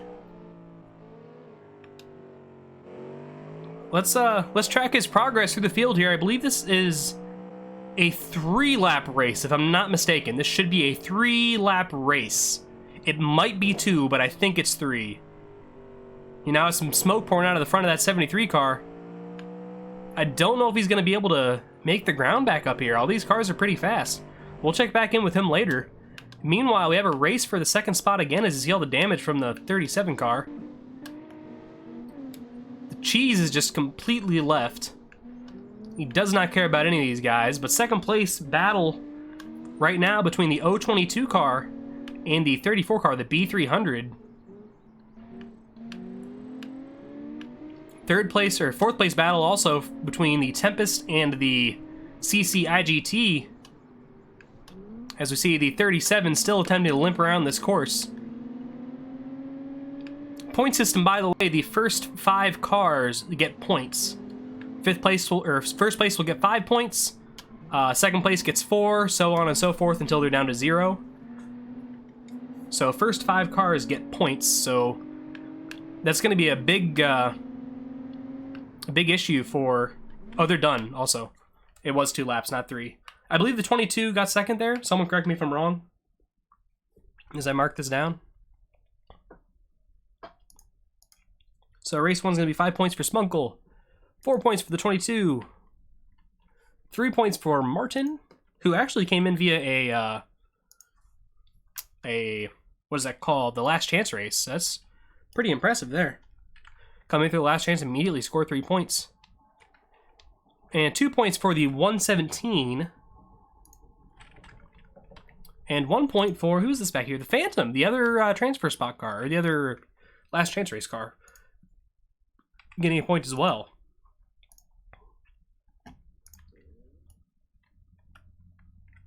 Yo, what's up, Fire Kitten? I know a YouTuber that is, or a Twitch streamer. I don't know what she does often anymore. I don't really watch her, but I do know of her. Her name is Fire Kitten. She does GTA 5 stuff with RP and stuff. Realistically, a V12 front-wheel drive pocket rocket fun budget makes no sense. No, that is where you are wrong, sir. What happened to the car battling the 117? Thank you, Fire Kitten, for the follow. Which car was battling with the 117? I forget. Oh, was that Repti's car? Yeah, what happened to Repti? He must have spun out back here. Or something. I missed that. Yeah, something happened to the 08 back here. Does he have damage? No damage. He might have just went off course at some point. I don't see any damage to the vehicle. Yeah, but he's not going to be able to score any points this race. OCU Master Race, not necessarily. A lot of the big streamers, I would kind of agree. When I watch GTA 5 RP, there's like the streamers I watch are pretty small, and they're not part of like NoPixel and stuff like that. The ones I watch are usually part of OCRP. If you watch OCRP stuff, watch like Jeff Favignano and like Civ Ryan. Those guys are really good. If you want a GTA 5 RP stream to watch, it's going to be really fucking fun. Or really not even just fun, just enjoyable to watch and not like cancer. Jeff Faviano, Civ Ryan, people in that group and OCRP are really good to watch. But continuing, we'll show the points closer to the end. I don't have it set up to where it's going to be nice and pretty right now. It's just a dumb spreadsheet. But we can go in, well, I guess let's watch the rest of this race. I'm sorry, I keep getting distracted. I apologize. Hopefully you guys don't mind too much.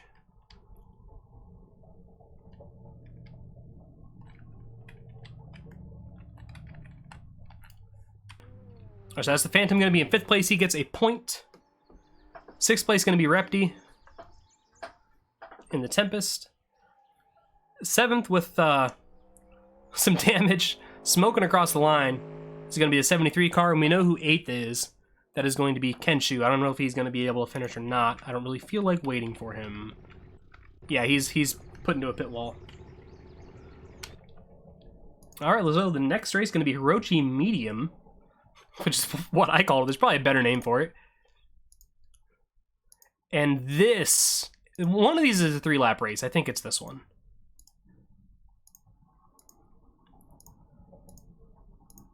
I've been kind of off my game today as far as having this all ready. Hirochi Medium, Hirochi Medium. Okay. And let's let him loose. Immediately, the 73 had a bad time last race. Was doing very well until he just barely spun out. Oh, the 44 get a little loose. He's able to save it, but just barely. 73 going off into the grass along with the 08. Oh, 73 into the wall hard. 37 also having issues. That's some big issues at the start of this race. He's going to be back here with Tempest. Who's that leave up front? Is it going to be... It's the Big Cheese. Of course. Big Cheese leading with the 22. There's going to be 6 races in this series, Martin. I posted a schedule in announcements in the Discord, if you want to check that out. It's got the races in it and everything. Big Cheese leading. Oh, did he start to spin out there? Did the Big Cheese spin? I heard him. I heard some tires squeal. I think he's okay. Oh yeah, he's totally fine. No issues for the 44. We'll check back up with him eventually. 22 car sitting in 2nd now, but the real battle is for 3rd back here. Between the 34 and the 88 is the B300 and the Phantom. Battling back and forth for 3rd place. 117 not too far behind. Tempest actually making a pretty good recovery. Back up to 3rd, 4th, 5th. I guess he's in 6th. It's not really that great of a recovery, but he's not last. And he's back up here with these guys. You hear those loud tire screeches. Or they're loud to me. I don't know if they're loud on stream.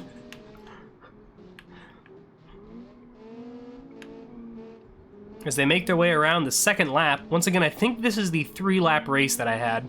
And you see the Big Cheese way up ahead. 22 car, pretty solid 2nd place right now. Assuming he can keep the car going straight. Battle for 4th now. Phantom slipped back. He was battling for 3rd. Now a battle for 4th place with the 117 car. The CC IGT. He's gonna go a little bit of understeer there. Gonna let the 117 have that 4th place position. That is an extra point right now for the 117. As now the Tempest, with the straightaway speed, gonna try and pass up both of them and try and gain a couple points. Huge battle for 4th right now.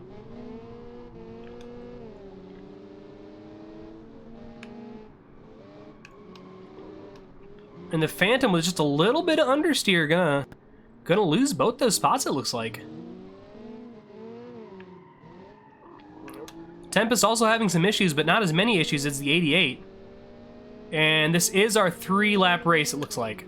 So we are on our last lap right now as Repty takes 4th place, but is he gonna be able to make this corner? See the Cheese and the 22 both out front there. Repty now up to 4th place in the Tempest. Oh, sliding out a little bit there. That's going to put him back to 5th.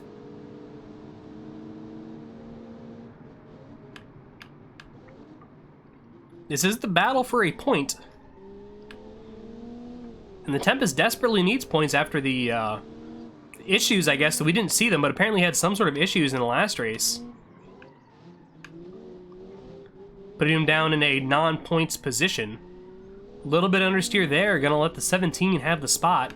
But we know the 08 is a lot faster on this straight as he is already chugging from behind. As Tempest does. I'm just barely able to make that corner. He's gonna go off into the sand. Oh, and so does the Phantom. They both slide around. Oh, bad day for these guys. And it looks like the 08 car is gonna recover. Let's go back to... Spunkle's already done. Spunkle's been done with his race for like 12 minutes. He's just waiting for everybody to finish. So Spunkle's gonna take the win again.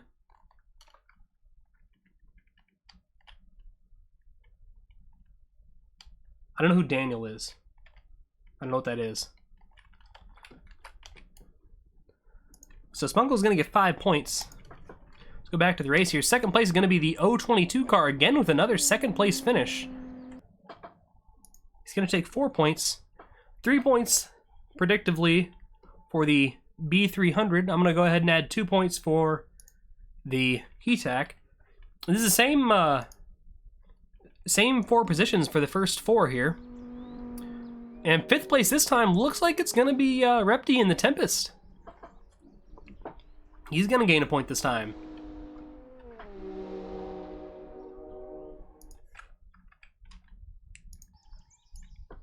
And I think that's all we have. 73, not gonna be able to finish, it looks like. 37, I think, was in a similar situation. I can't even find him. There he is. So that's all we have for this race. You know what? I'll tell you what. I'm gonna go pee real quick, guys. Oh, that's bad. I was gonna say we're gonna watch him try and finish. You guys can still watch and see what happens there. I'm gonna go pee. I'll only be a second. Have fun watching him do this shit.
Alright, and we're back, and it looks like the 73 has went back to, he's gonna load up on the trailer and go home. By the looks of it. Alright, nothing really interesting with the standings right now, so we'll go ahead and just move on to the next race. It's gonna be Hirochi Full. Not Hirochi Long, Hirochi Full. It's a different thing. This is an interesting track. What's my dog doing?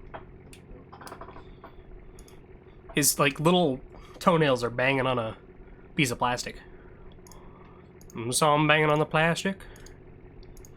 It wasn't me.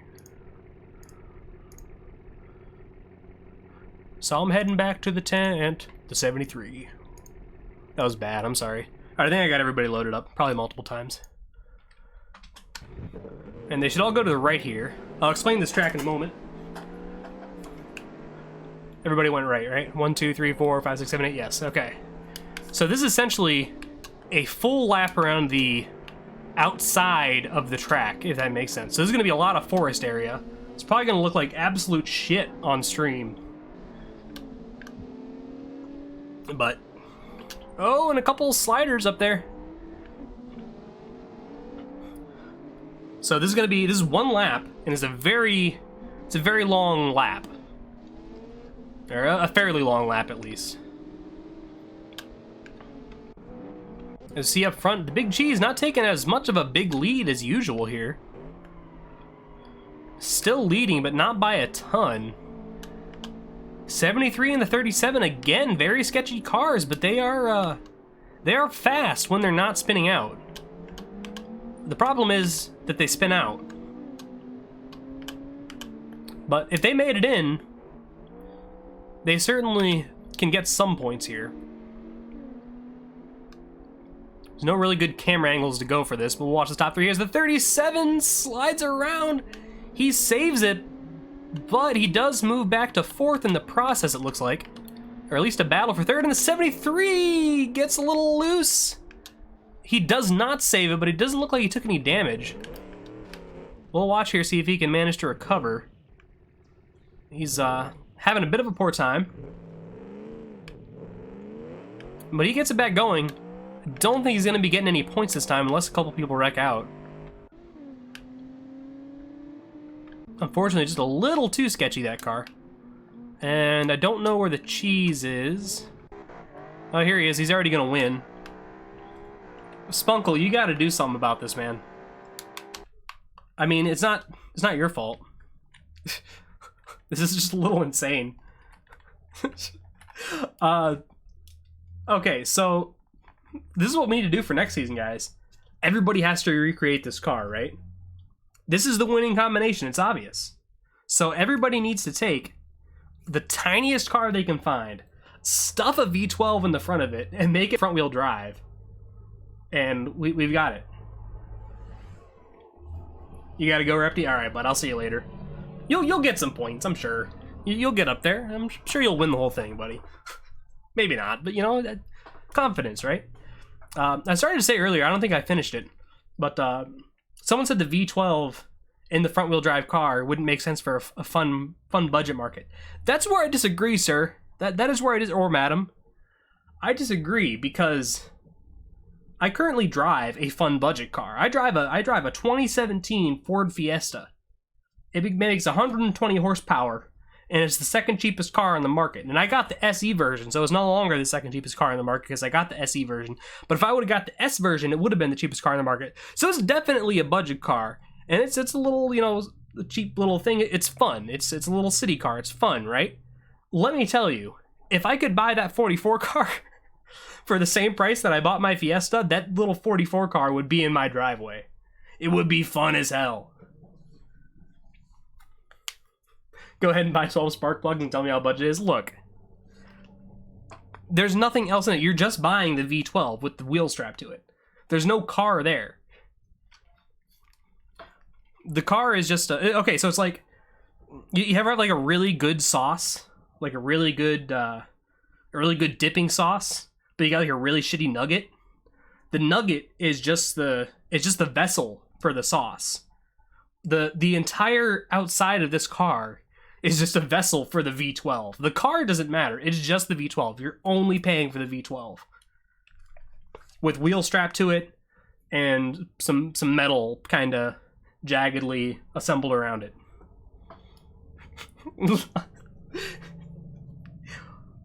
Look, maybe they engineered a way to make it cheaper. Look, I'm not going to judge. Either way, he wins this third race here. Go ahead and give him 5 points.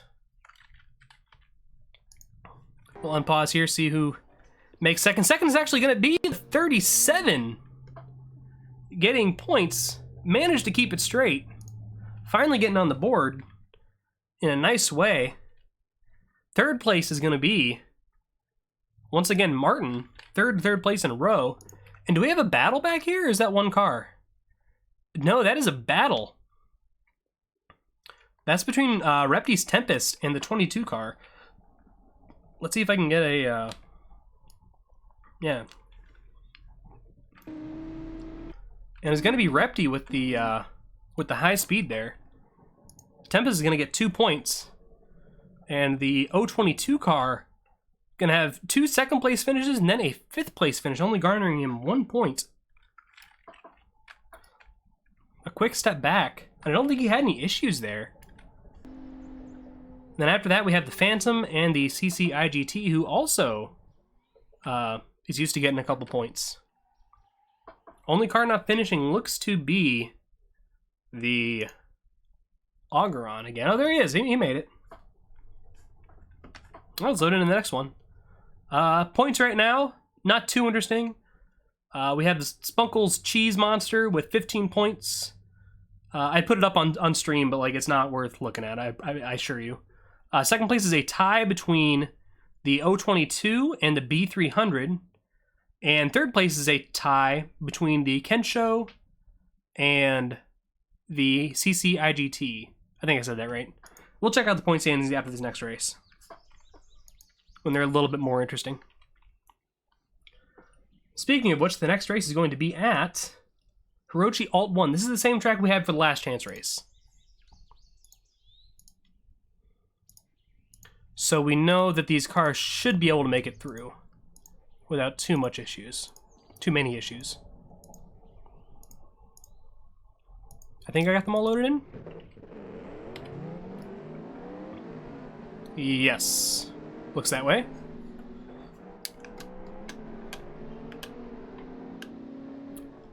If you remember, this is the track with the tight left-hander past this little forest part.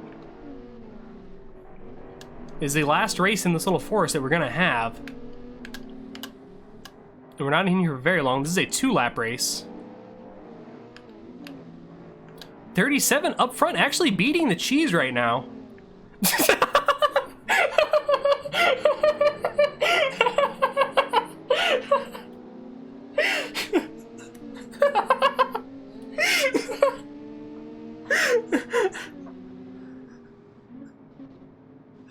There's a new euphemism for you. Enjoy that one, folks. I don't know if it was as funny as I thought it was. But he sure is beating his Cheese. It took me a second after I said it. I'm like, what the fuck did I just get out of my mouth? On to their second lap right now. Nobody beating their Cheese anymore. The Cheese is beating everyone else. In Soviet Russia, Cheese beat you. Getting a little bit loose there on that second corner. But still managed to keep that first place. 37 car still in second. Has the 73 car managed to stay? Yes, 73 car in third place right now, looking towards second. Might actually finally get some points. Another battle for fourth as well between the 022 and the Tempest. Martin not far behind either in the B300.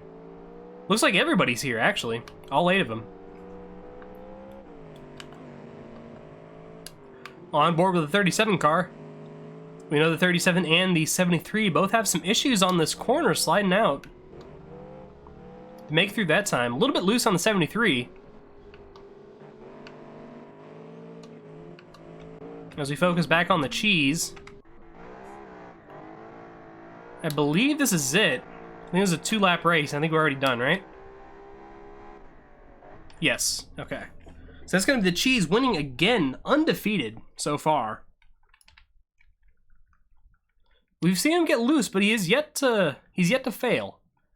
He's gotten a little crazy, but has not spun out yet, although I think it is possible. So that's 5 points for the Cheese again. As we unpause, is going to be the 37, then the 73. 37 with 4 points again. 73 finally getting on the board with a third place finish. And we're going to have another race between the 22 and the 08 here. This time is going to be the 22. So 22 is going to score 2 points. And 1 point for the Tempest. Martin just finishing behind a little bit. And then we have the 117 and the 88 rounding out the back of the field. All right, let's try and put these standings up. Hopefully they fit on screen. Looks like they do. Oh, I hit J. My bad. These are not sorted in any way. I'm sorry. I'll do it later after the stream. But for right now, we do have the Cheese with 20 points up front. You can see 11 points in next place for the 022 car.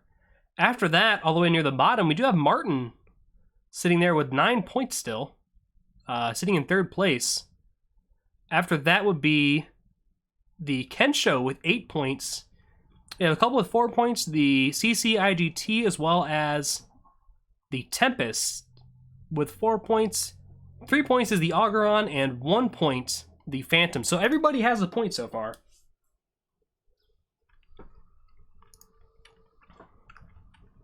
Nobody with a big 0, which is nice to see. That means all these cars are somewhat competitive with each other. As we load into our 5th race now. Yeah, 5th race. Oh, I also have it showing 8 races. That's only 6 now. Sorry, I lied. I'm gonna have to fix that. But pretend that says 6, and then it ends. We were gonna do a couple races at West Coast, but I nicked those in order to keep it all at Hirochi for some reason. Oh, the West Coast lines I had were kind of bad, basically. But we'll take that away. Yeah, somewhat with a big asterisk. You're not wrong. But second to last race coming now, Hirochi Long. This is the same race we had for the heat race. So these drivers already know this track real well. I can't find it.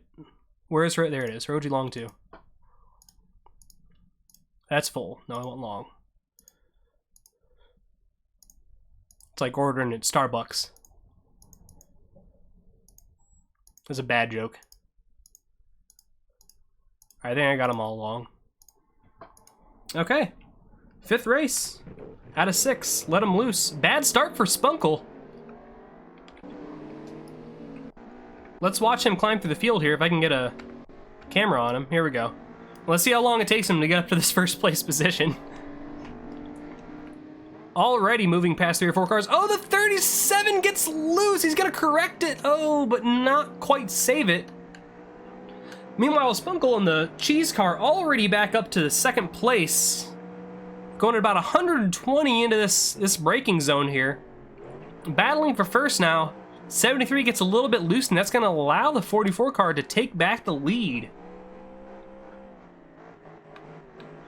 With no issue. Nice little snake line going through here. As the 44 car just leaving tire tracks everywhere he goes. 73 getting a little bit loose, almost into the grass up there. We see the B300 back up into 3rd. He's had some issues the last couple races, not been finishing too well. But he's back up into that 3rd place. Actually, this is the last race he didn't finish too well. Before that, he's had 3rd places the entire time. What I don't see is the 022 car. Looks like he's back there in about 7th. Let's focus on him. I got lucky with the camera there. Yeah, he's back there in 6th. Battling for, I believe this is 5th place right here. 3-car battle. This one's again a 2-lap race.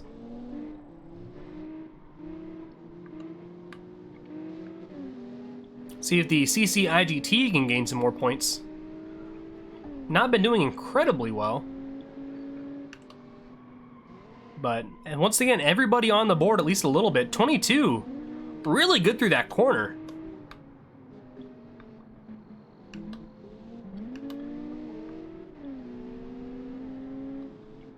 Tempest also putting on a pretty good showing.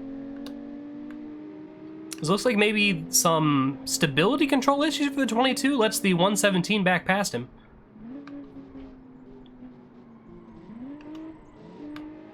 A little bit issues for the 17. Lets the 22 get back past him.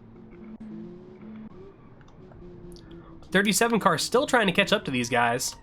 A little ways behind. Looks like he's not going to be able to do so. Meanwhile, the 73 chilling in 2nd position after the Cheese mobile. And a little bit loose there, a little bit, maybe. A little bit loose there, a little bit, maybe. But a really good showing. This is going to be his... If he can manage to keep it, this will be his first second place finish in the main season. But he's got a little bit of brake fade, too. Little sketch.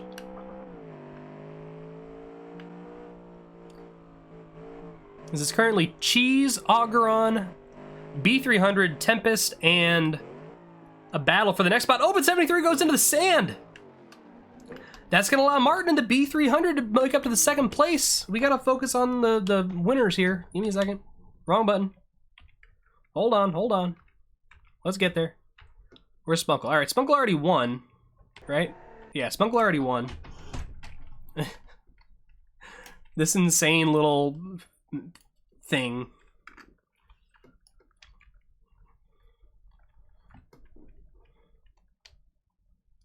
I can't believe it.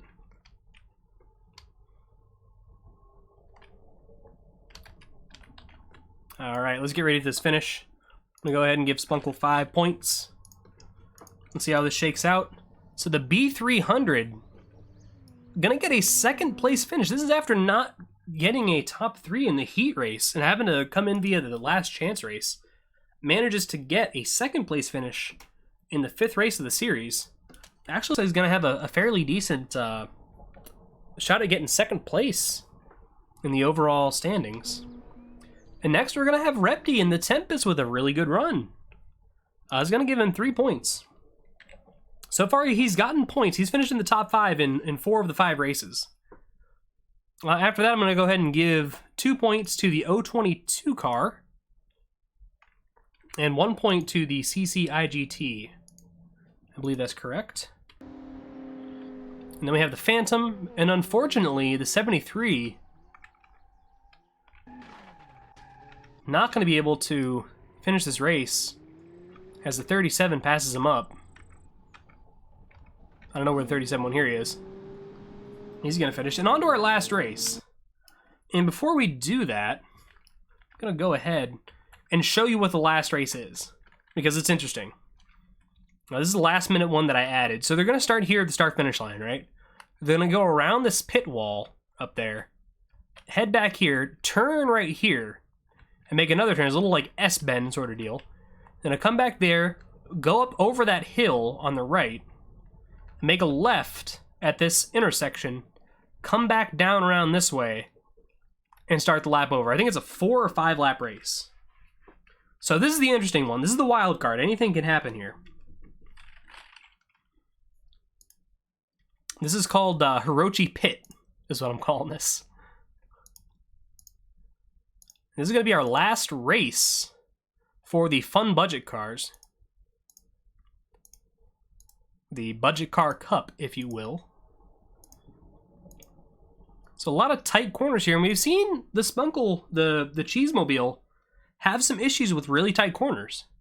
So this could be where he fails. And we'll start him off. Spunkle gets a really good start. As they crank it down, Spunkle's immediately going to go over into the grass. Back down to like 7th. Let's track his progress here. Back through the field. He's had bad starts like this before, but he's going to immediately jump from 7th back up to 2nd here. As the 022 actually leading this right now. And will we have a lap led by somebody other than Spunkle? It may happen here. Can Spunkle get it straightened up and going fast? He does. Spunkle's going to lead the first lap here. It has a much better cornering this time around that. I believe it's 4 or 5 laps here. I can't remember. I think it's 4. As now Spunkle just taking off here with no issue. We'll focus back here on 2nd place, the 022 car. And a big battle back here for 3rd place. It's the 37, the 34, and the 73 all jostling for position as they head on to their 3rd lap now. Spunkle still leading, not by too much, but definitely lead. 73 gets a little bit loose, but able to hang on to it real well there.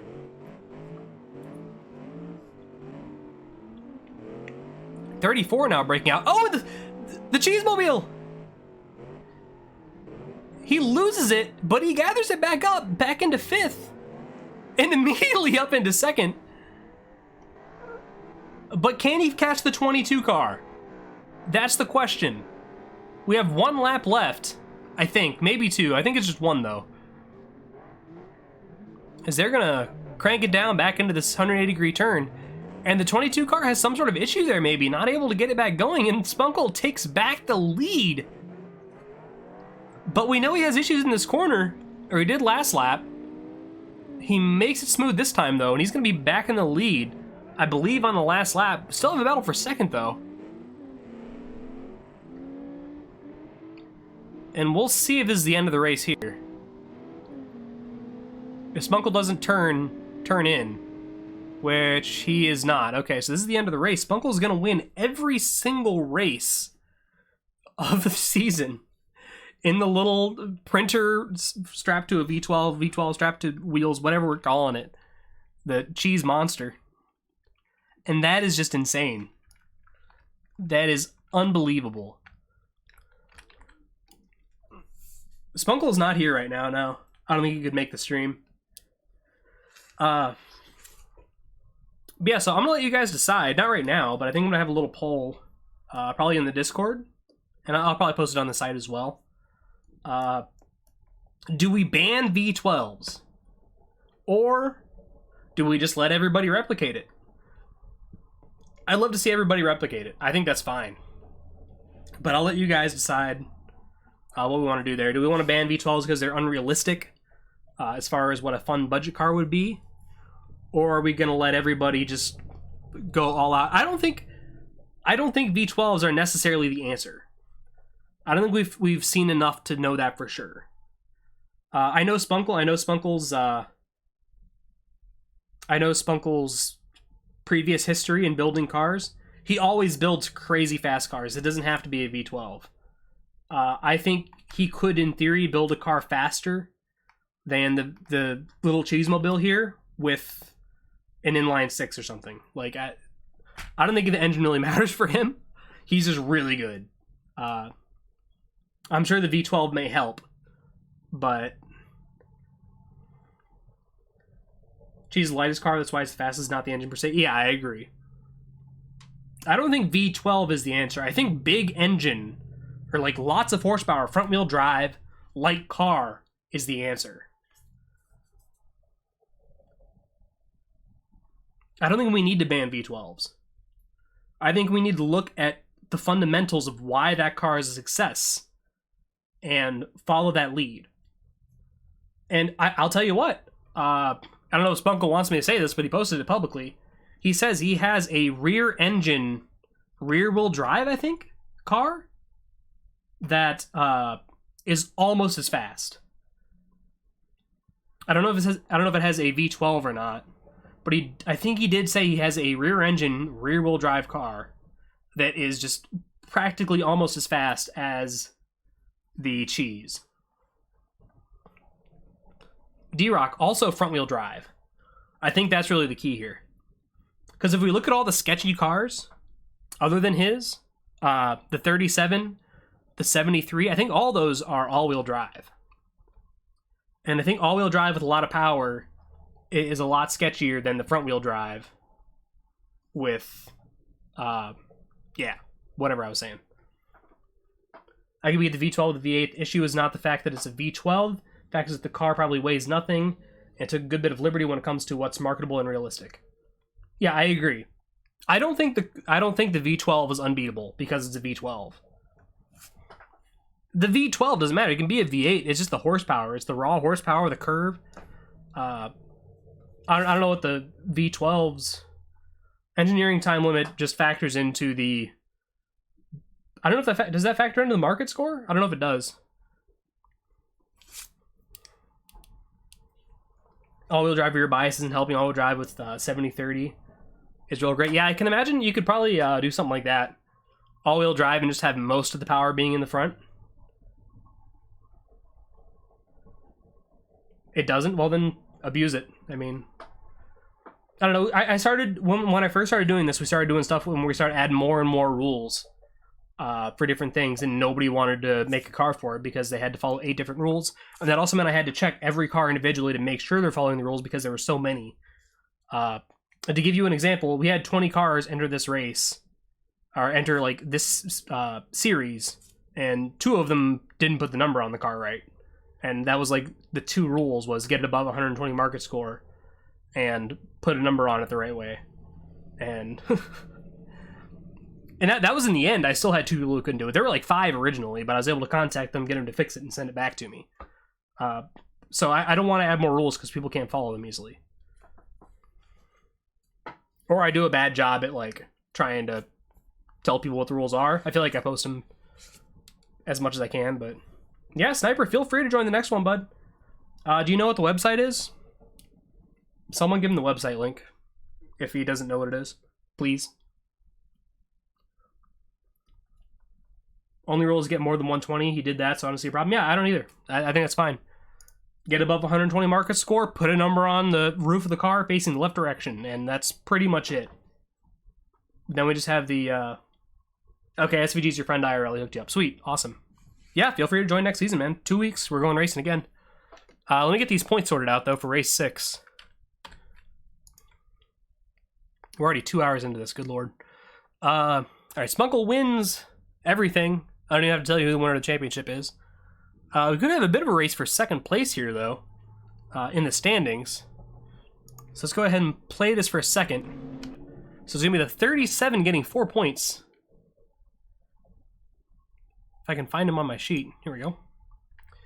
And the 022 getting 3 points. Martin's going to get 2. And who's going to be 5th here? It's the 73. Okay. I'm fine with that. 73 gets an extra point. Unfortunately, the SVG, CC, IGT, all the letters of the alphabet, not going to get any points this round. 6, 7, 8. Did we already have the 37? Yeah, 37 already finished. He was 2nd, that's right.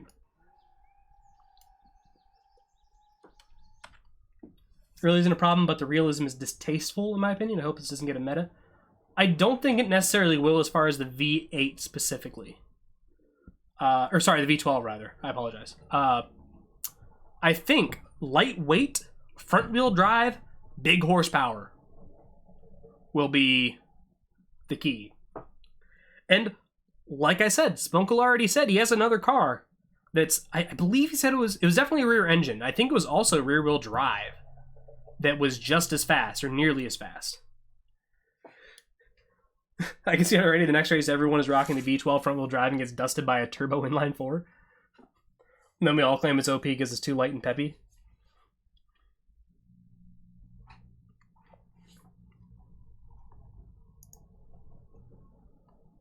Does at least the one that, Viking? Vulcan? Fuck me? Does the one he posted work? Yeah, I know, sarcasm.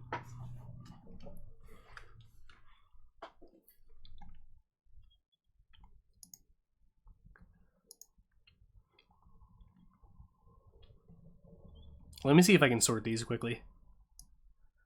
So highlight all of this and sort by, we're gonna go data, sort range, column J. I might fuck this all up. Hopefully not.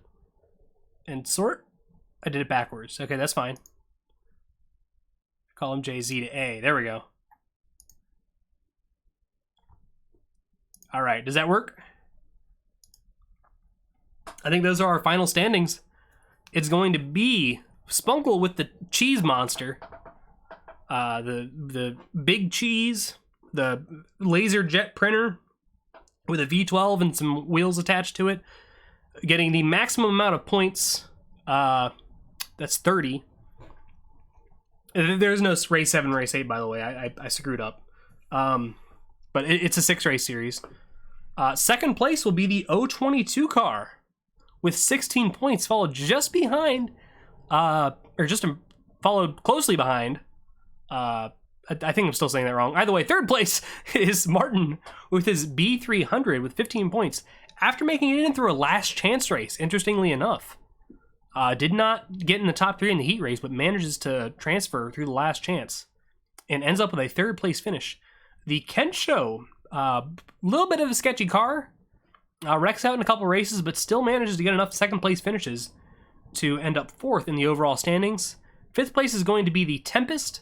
6th place, the CCIGT.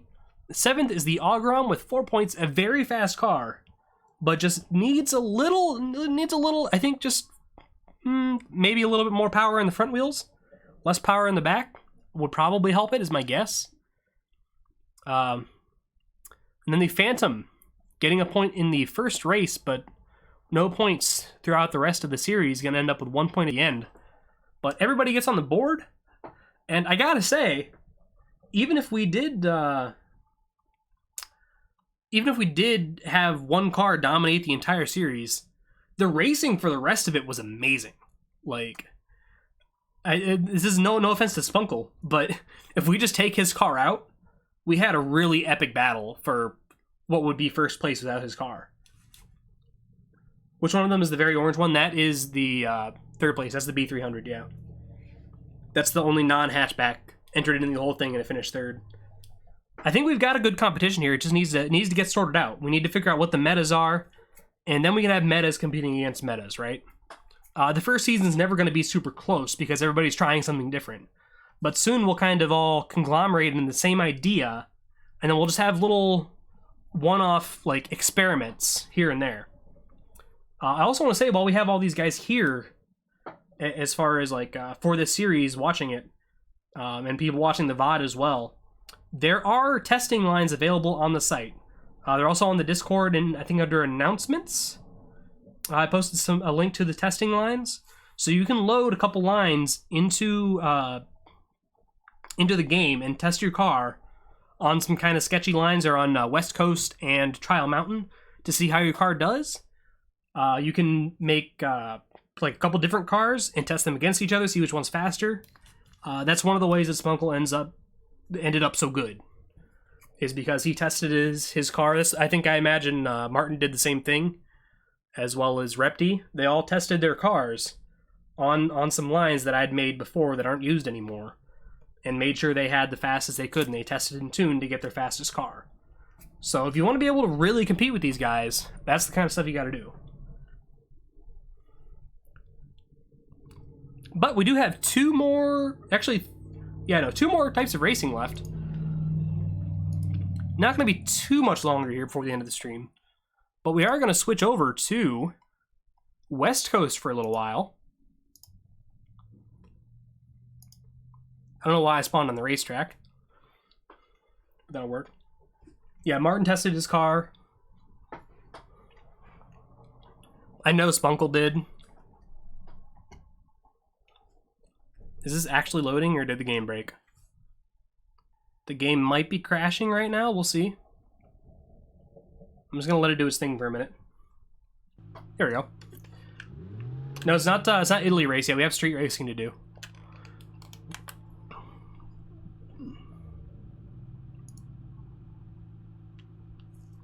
Yeah, D-Rock, you missed one car, I think. You missed the one that was called LOL No Traction. If that was yours, then yeah, I don't have that. I actually have to get my list of... Here they are, Zephyrus. Okay. So we do have 4 street races. I'll explain it here in a second. Let me get cars loaded in first.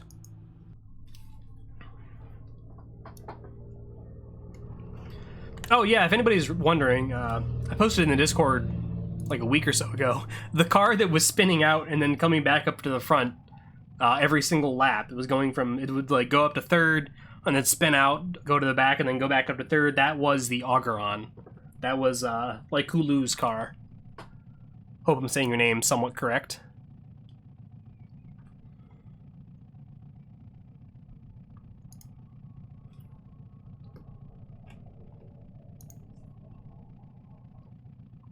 Yeah, Ornong, the taillights on this are actually impressive as hell. Like, as far as like the work that went into it.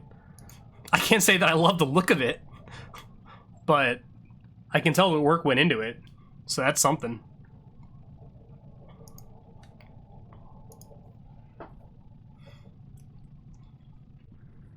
But yeah, so this is street racing, or will be street racing as soon as I can get cars loaded in. I have 4 races for it. We're not going to do like a championship thing for it. This is going to be for fun, just to see who wins each race.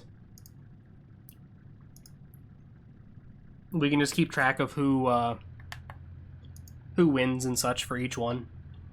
I believe we will start out with a highway drag race. Once I get these loaded in, there's only about 7 or 8 cars.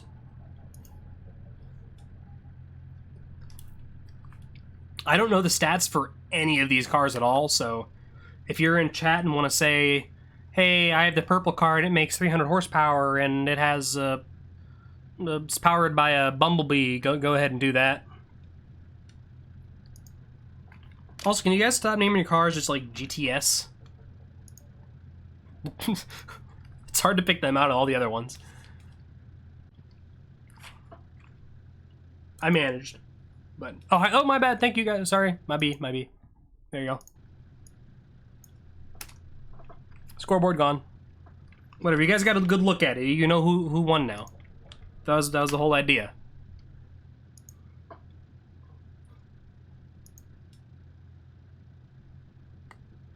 Yeah, that link worked real well.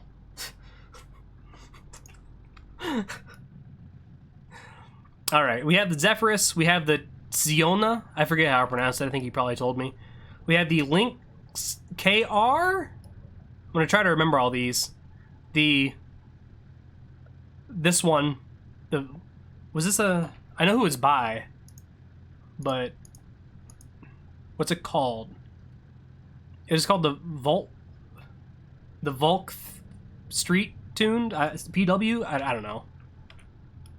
We have the Kesar. This is also by Repti. We have the GTS. I think this is... Who made this car? Oh, this is by X Sneaky Sim X. This is the 56 guy's car. And then we have Spunkle's car, which I also don't remember the name of it. It's called the Corsair. So the Spunkle Corsair, or the Corsair Type 4 or something. I can't see the whole name, but I'm gonna just call it the Corsair. Yeah, I love the Corsair. It's probably my favorite looking car. Also, we'll go over the best looking cars, the best design cars, whatever, for the Budget Car Cup at the end of the stream or before the next race or whatever. If I were to give that award out for this series, would definitely be the Corsair, 100%. But let's load these guys in for street race number 1. There's 4 street races. They're all going to be fairly quick.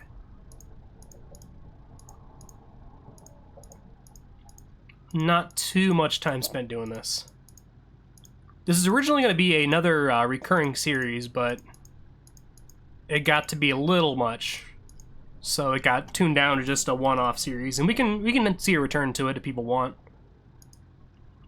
But for right now, I'm just gonna have this be a one-off event for the street racing cars.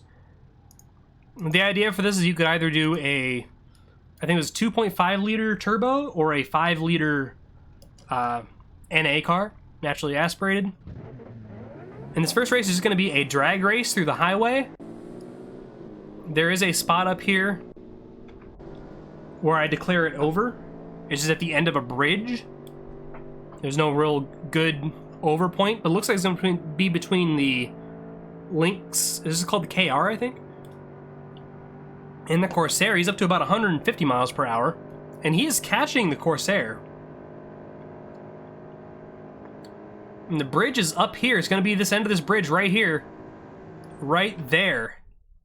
Right there. That end of the... Or not end of the bridge, but like where the on-ramp comes on. So the KR is actually going to win this drag race. Just a little bit higher top end than the Type V, the Corsair, whatever it's called. Type something. It looks like the GTS is going to be third. And the Zephyrus and everybody else. And slowly but surely, the Ziona. I'm just going to go ahead and load up the next race. This one is a circuit type race. Through like the woods kind of area.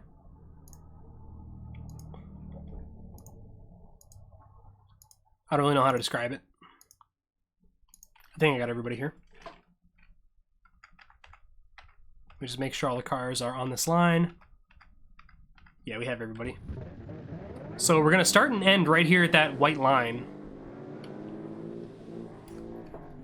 And this is gonna be a race through this kind of area. It's gonna be one big loop, basically. As you see the KR get a little loose there. It's gonna go back from second to about fourth. And the Corsair is just taken off. The Zephyrus up to second, though. Really close getting to the barrier there, the little fence, wooden fence. As they slow down around this blind corner. It's still the Corsair up front. Go People Wagon. Is that 1940? Are there even any bodies for that in 1940? They're going to come around to finish the loop here. And it's going to be the Corsair winning, it looks like. You got one more corner.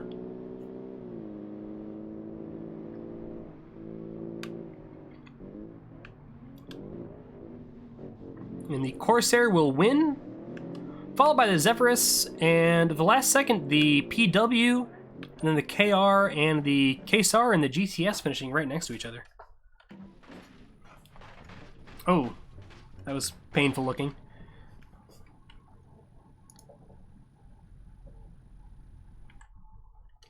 Yeah, to give it an uncreative German car name.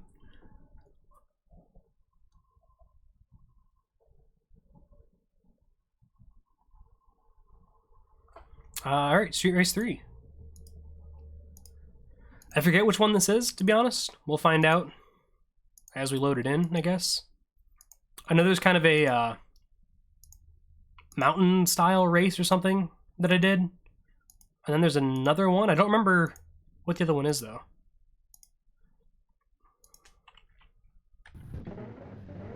Okay, so this is the mountain race kind of deal.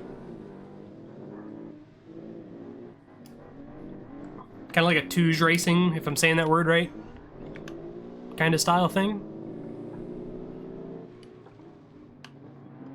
Pretty similar to what we had in the last one. Different area, though. Is everybody making it through? Big battle for second, though, but the Corsair just absolutely dominating. Once again, a car made by Spunkle. Same guy who made the Big Cheese in the Budget Car Cup. Oh, a little bit loose there, the Zephyrus, but the KSAR takes over second place here. Everybody battling for second now. Very tight racing. As the GTS spins out. Gonna come up the mountain pass here. Hard left turn.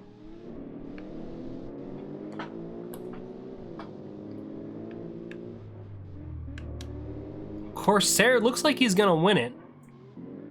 The finish line is up here once we get to the flat part. I don't really know how to tell you where it's at, but I'll show you when we get there. It's basically at the bottom of this hill. Is the KR now up front, back into second. Well, it gets a little loose, goes back. Corsair's gonna finish it off. It's right there when it gets back onto the main road. Is the oh! I didn't see what happened. But a car flipped. The PW just flips over, and here's the end right here. This is gonna be the Corsair, the KR, the Zephyrus, and the KSAR, and the PW comes to join him at the end. He makes an off-road trip and just says, I'm gonna join you guys.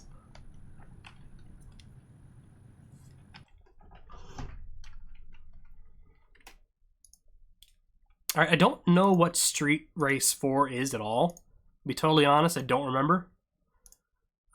We'll see though.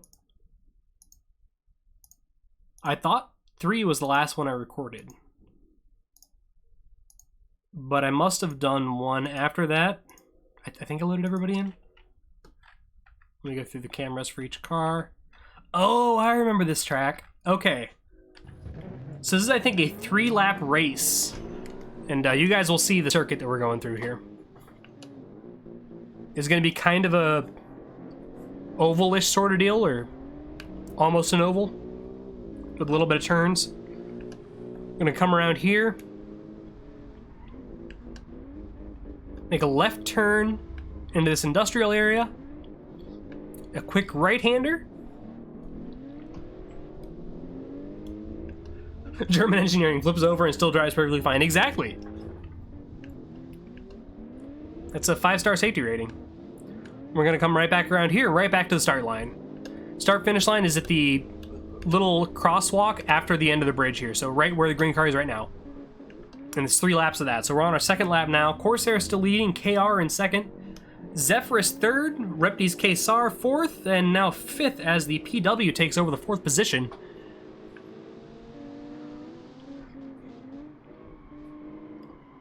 A little bit of sliding by the Kesar.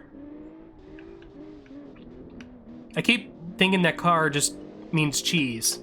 Like queso, Kesar, it's the cheese car. But we already had a cheese car. Oh! I heard a tire pop. Someone hit a curb and popped their tire. I think it was GTS. And you guys can already see our frames kinda having some issues here, even with only 7 cars. So you can imagine if we tried to do 10 cars on West Coast. It will not be pretty. But a battle for third now, as the PW tries to take it away from the Zephyrus on their 3rd and final lap. I believe it's 3 laps. It might be 4, but I'm pretty sure it's 3 laps. Up over the curb. Now, big battle for second. Right at the end, and only a couple corners left. It's going to be won or lost right here. Who's it going to be? It's going to be the KR, and then I don't know who that was. I didn't have my finger over the pause button. It was practically a tie for 3rd place, though.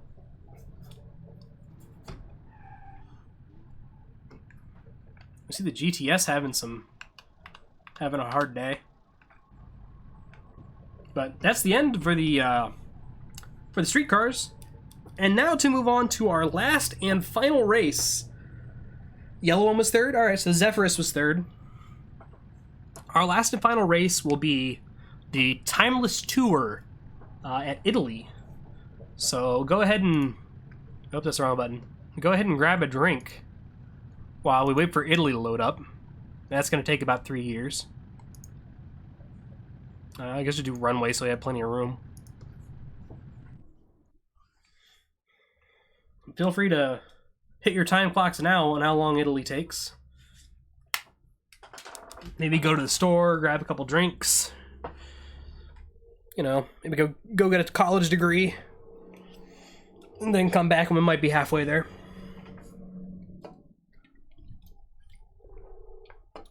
So the Timeless Tour is a pre-1976 race. Well, the cars are from pre-1976.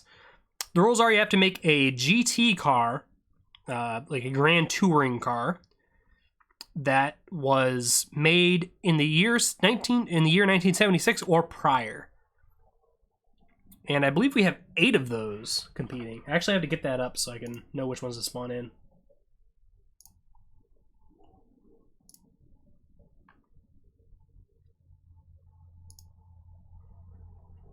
There we go. This is going to be the Titus, the Sea of Galilee, the LX4R, the Doragon, the Stallone, the TSR, and the Castellana. Going to be competing today. This is kind of to wind down. I actually loaded not too slow. I expected it to take longer. So this is just to wind down the stream. We're heading towards the end here. This is a one very long, kind of almost rally style or tour style race through Italy. It's not going to be super fast racing, not going to be super wild and crazy. Just kind of a nice, comfortable drive with some speed added here and there.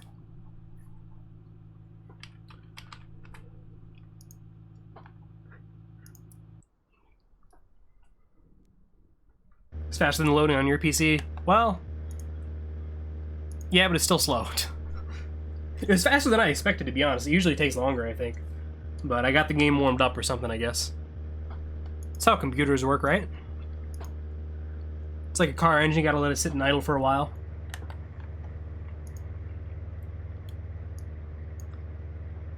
LXR4. Oh. LX4R, sorry.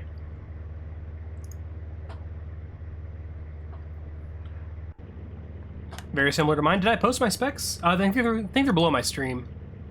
I don't know if they're updated for my new video card, though. Yeah, I do have a 1060, so I did update it. I used to have a 960.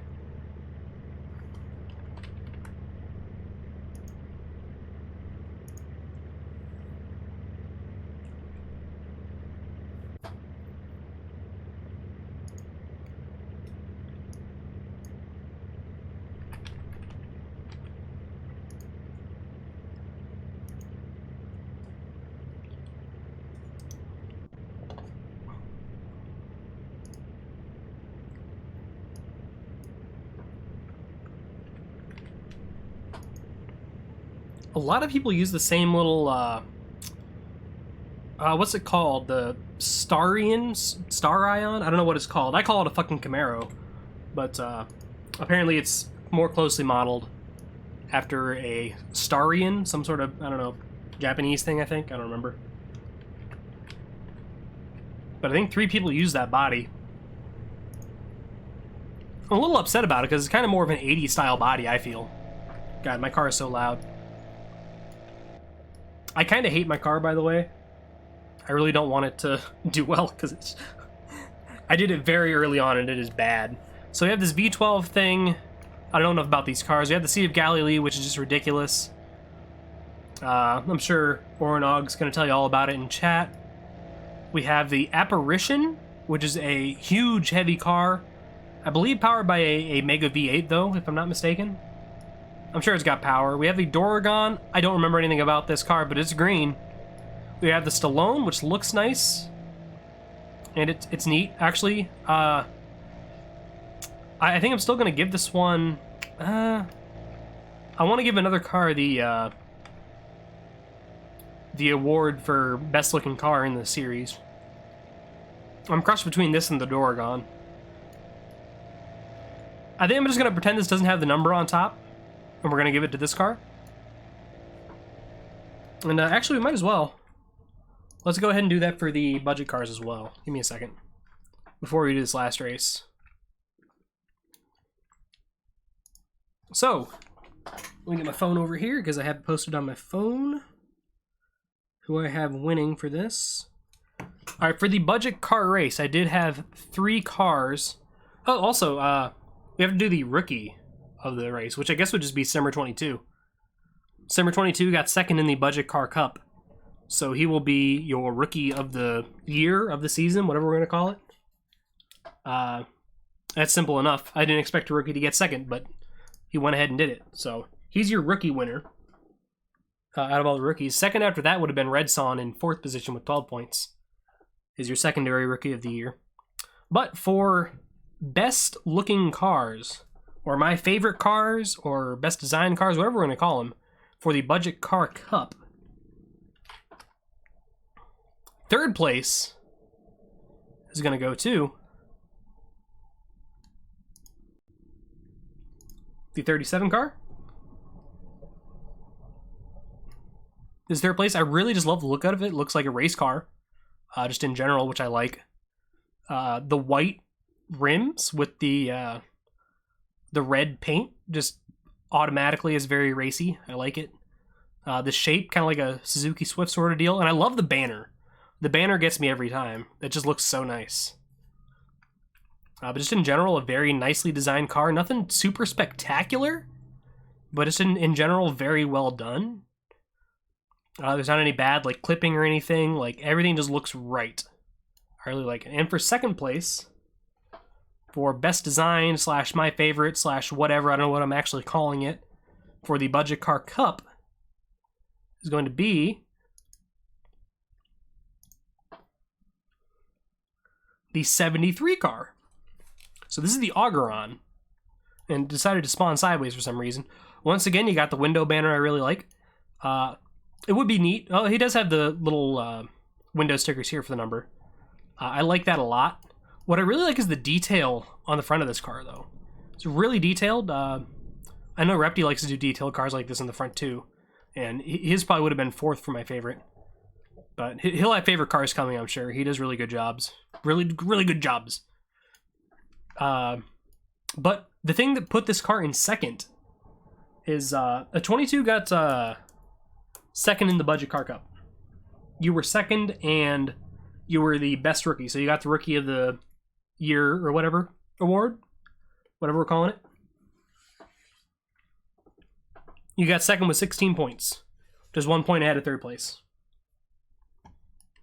I'll post the standings on the site and in the Discord a little bit after, maybe tomorrow or something, or later tonight. So this is second place for my favorite / best design, best looking car. What I did love about it, other than the stuff I've already mentioned, is that this is the one that I would just love to buy in real life. It is my ideal car. So it's like a kind of a Challenger front. It's basically like a Challenger hatchback, right? It's a 4-door Challenger hatchback, which I would just love. I love hatchbacks. And I love like kind of like the retro muscle cars, right? Like kind of like the new Challenger and the new Charger and Camaro and Mustang. How they're all kind of doing the retro look with the new style bodies. I love that. And then does that come out with a hatchback? I would buy this instantly if it existed in real life. Which is like the first thing I thought of when I saw it, is I would buy that car. So that's why I really like that one. That puts it in second place. And the best design car / my favorite, whatever we're calling, I don't know what we're calling this award, is going to the person who just joined back in chat. It's going to be Simmer22. And this thing is just perfect. I love it. The like racing style stickers. I didn't love it at first because it was kind of like goes against what all the other ones looked like. But once I got it in game and really looked at it, I just love it. There's so much detail on this car. Like every little, you can't look on this car and not find detail. It's just crazy. There's so many little parts to this. It's actually insane. Like the little like line going down the side here. Just the little like indicator markers everywhere. There's just so much detail to this, and it just looks sick as hell. I just love it. If I chose a car to race out of all these cars, this would be the one I'd like to race. The second place one, the 73, is the one I'd like to buy.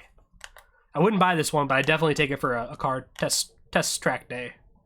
Car track day, that's what we call it. But we're going to remove it for now, as he wins that award. He actually gets both awards. He gets the Rookie of the Year, or Rookie of the Season, I guess we're calling it, since it's, we're doing this every 2 weeks. It's not really a year thing. So he's going to get that award, as well as the Best Designed Budget Car Award. And we're going to load these guys in. I lost my mouse cursor. There we go. We're back. And we're going to do a nice little race at Italy, just to wind things down.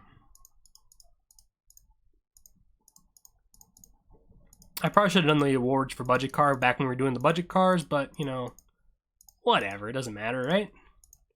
It's all fine. We'll all figure it out. So Italy 3 is what we're going to load up here. I think everybody's told you, everybody who's in chat has spoken about their car. Unfortunately, I don't know a lot about these cars. I think I did go through most of them, though. We have the Stallone, which got the physical award. Then we have this red one, which is by, who made this? Oh, this is the Viking. Viking. I already fucked it up. I forget. Whatever. It's that guy's car. And then we have my car, which is like, I just hate it. I hate everything about it. Let's not look at it. Let's go racing. Or like, casually driving, I guess. I hit unpause and it's not unpausing. There we go. So they're going to start in the airport. This is going to be a pretty long race. Like I said, kind of like a rally style point-to-point sort of deal. It's not going to be excruciatingly fast. A lot of it's going to be like light city driving. But they're going to get up to some speed on the highways and such. And we're going to see who manages to win this. The line is also not perfect, so, it gets done. This is not the best line I've recorded for these races, but it does the job. They're going to make a couple little loops around this little, we don't have enough of these in America to remember what the roundabout, that's what it's called. Around this little roundabout. As the Galilee car having a couple issues, as well as my car back here.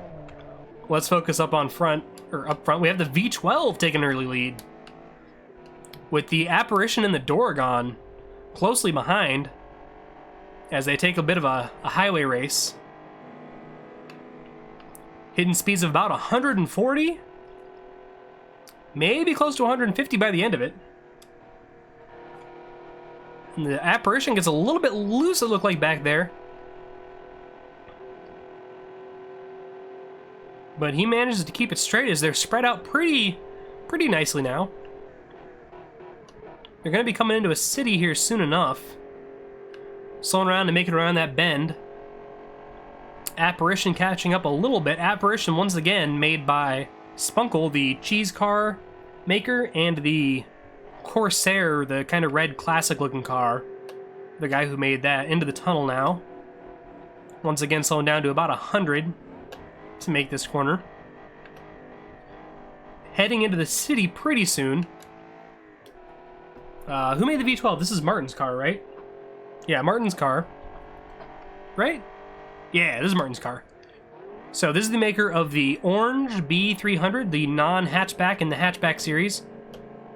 Doesn't have to be a hatchback series, but everybody decided to make hatchbacks, since they get a little bit of an extra bonus for the fun budget score.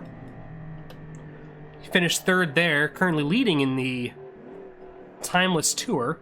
They're going to go around a little speed bump here. And I'll be honest, I was going to do I think it's up here. I was going to do a U-turn, but I fucked it up. So they just went left. So it's going to look weird.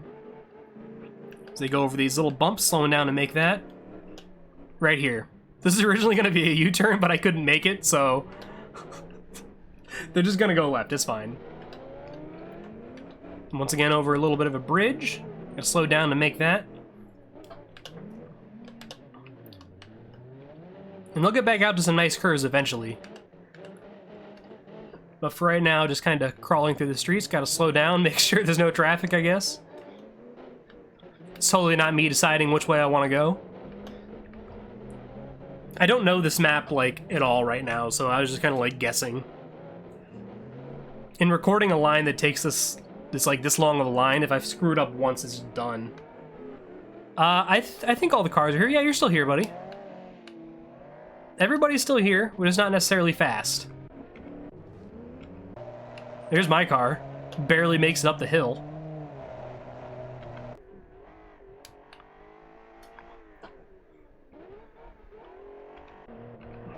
Oh! Apparition! I didn't get to see how he got there, but he ends up smacking the wall a little bit. He's gonna get it back going, but not after losing a few spots. Back up here looking at third place, the Doragon, as they head back into another little city area, the second of two little city areas. We don't really need the stats up here, I guess. If you guys want the stats back, let me know. Or like the UI. But for these cars, I don't know if it's that important.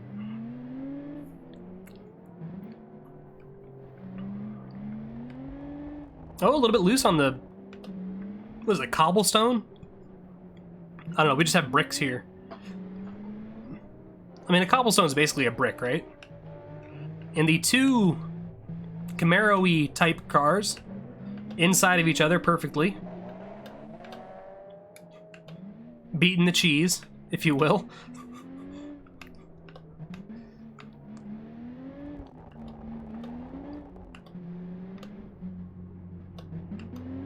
Just a casual little race through Italy. I do love this map, though. It's very beautiful.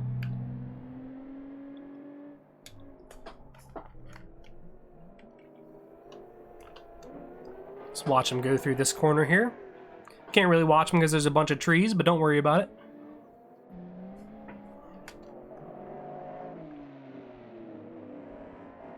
And they're all still in the race. V12 just dominating, though. A nice little shot here as they come across this curve.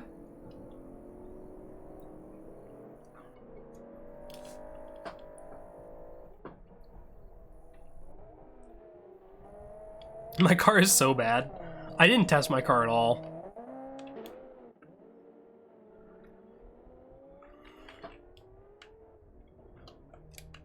I almost made another one right before the race, but it wasn't worth it. I at least got to maybe win the fuel racing thing, so that's good enough for me.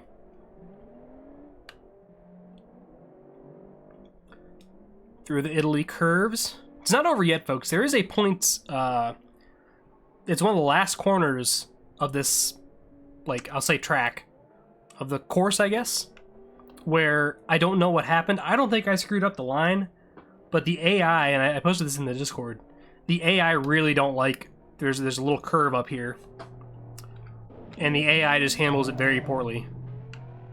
And I think we're coming up on it pretty soon here. So we'll see how it shakes out, because it's going to be pretty interesting, probably. I think this might be the curve right up here. It's going to be a complete 180. Yeah, this is it. So the green car is just going to stop. Let me get...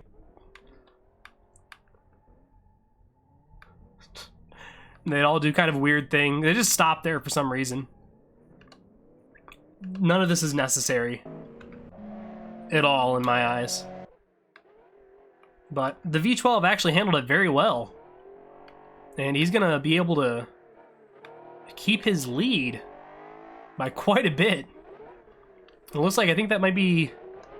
It's either the red Camaro looking thing by Vulcan?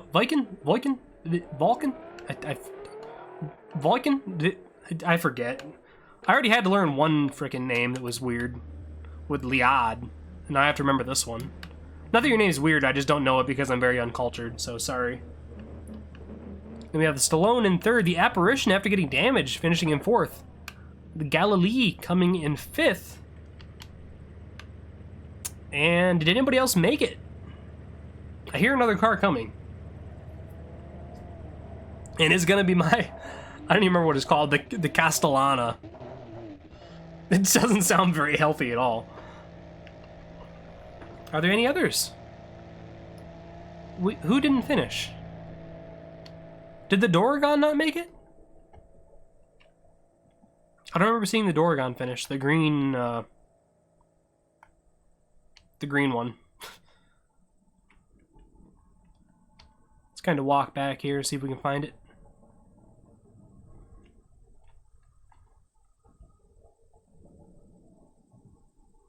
Is he back here at the curve? I could probably just cycle through the cameras and find out, but... Oh, I see him over there. Yeah, he had some sort of issue. Viking. Fikin. Fike. Kin. Fit. Fikin. I think I'm doing it. As we slowly zoom in on the Doragon. Oh! I learned something new every stream. Thank you so much. The slow was more dramatic, though. And, I think we'll end the stream on this note right here. The poor little Doragon.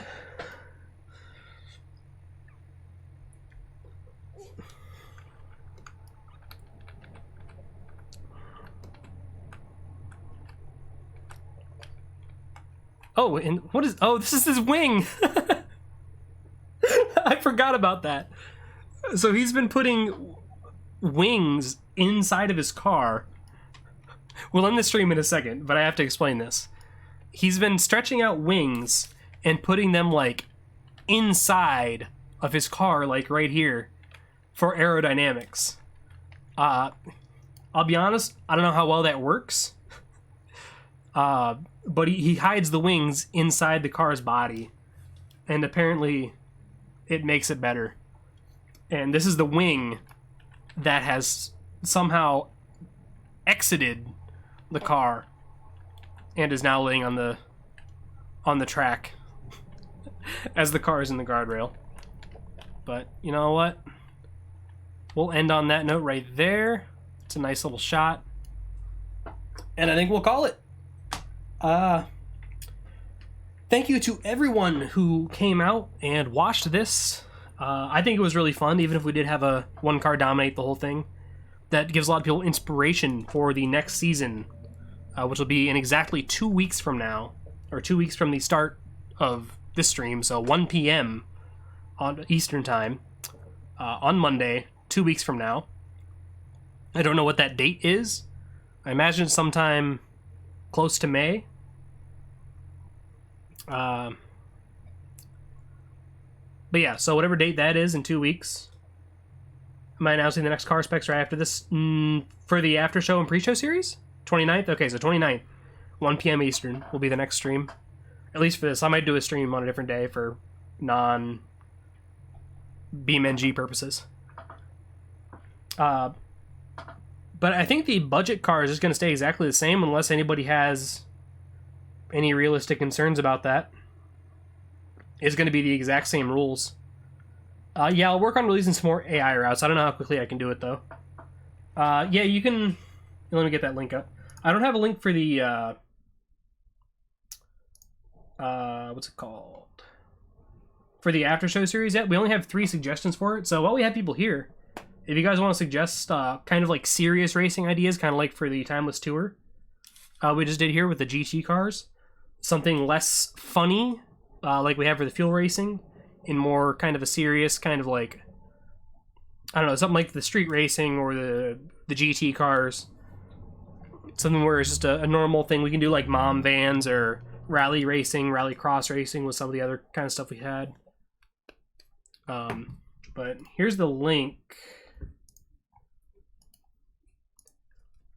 This is the vote for the for the pre-show series. So we had the fuel racing this time. This is going to be whatever you guys vote for. You can vote multiple times, by the way. Or not multiple times, but you can vote for multiple options. Yeah, you guys want the rallycross? Make sure you're in the Discord and on the site. And when we get a couple more ideas, and I'll post a poll there for the after show series. But that's the poll for the pre-show series. It's going to be something fun. I mean, maybe I'm kind of like massaging the vote here when I say this, but I voted for the wheelie competition only because that's the only one that I love there. There's some other really good ideas, though. But I'd love to see the wheelie competition. It has nothing to do with the fact that I have a really good wheelie car already. But yeah, I'll go back through the VOD and see what ideas you guys just posted, and I'll come up with a poll for that. Right now, the other poll has... Actually, I think I deleted it, but it had rally racing, rally cross racing, and a different one that I don't remember right now. But it had it, so don't worry. What was the other one? Oh, I think just regular drag racing was the other idea. Kind of like what we did way back like months ago for the first type of stream like this. But yeah, make sure you guys vote for that. Trying to think of anything else that I want to get out there. Make sure you're keeping up with the Discord. We post a lot of stuff in there. I'm kind of like slowly moving it. Don't laugh at the drag racing, by the way. The drag racing is fun. I did a 32 car bracket challenge with drag racing. That was the first time we did any of this AI shit, and it was fucking amazing. Like 1 mile. Yeah, we could maybe do that. But yeah, I'm kind of slowly moving away from... Oh yeah, we do have the go-kart racing as well. I'm slowly moving away from the site and kind of moving to the Discord, because people seem to like the Discord more. They're more active. I don't like doing anything but quarter-mile drag racing, personally. I don't know. That's what I know from real life.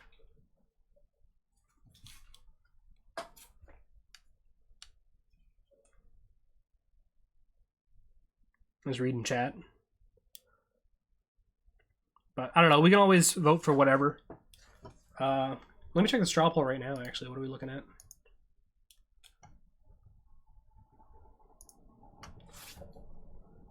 So right now, looks like Shitbox Race is winning. So that's we're gonna have 1975 year trim year. I suppose we can go older. I don't see why not. But I'll post the official rules soon, probably tomorrow. 80 RON fuel, so really low quality fuel, and all sliders at -15. That's going to be our fun race, it looks like. I'll let the vote go on. Maybe we'll get something else. But right now, that looks like what we're going to have. And I will also post the poll for our after show series once I get some more ideas and I can list them. But yeah, make sure you check the Discord. Make sure you check the site every now and then. I try to post important stuff like up above the forum, so you don't even have to go into the forum. Just check what the message is there. I'll be posting the full results for the budget car series soon, as well as the winners for each of the individual series. I'll do something for the street racing winners too. I'll post all that on the site and in the Discord. Don't worry about it. But for now, I hope you all have a wonderful rest of your day or night. I know we have a very international audience. Actually, I can check that. Where's it at? Hold on. Hold on. I have a thing. Here we go. We're representing at least 5 different countries right now in the stream. So that's very interesting. I love having an international audience. But regardless of what time it is in the current sphere of your world, it is 4:03 for me over here in Ohio.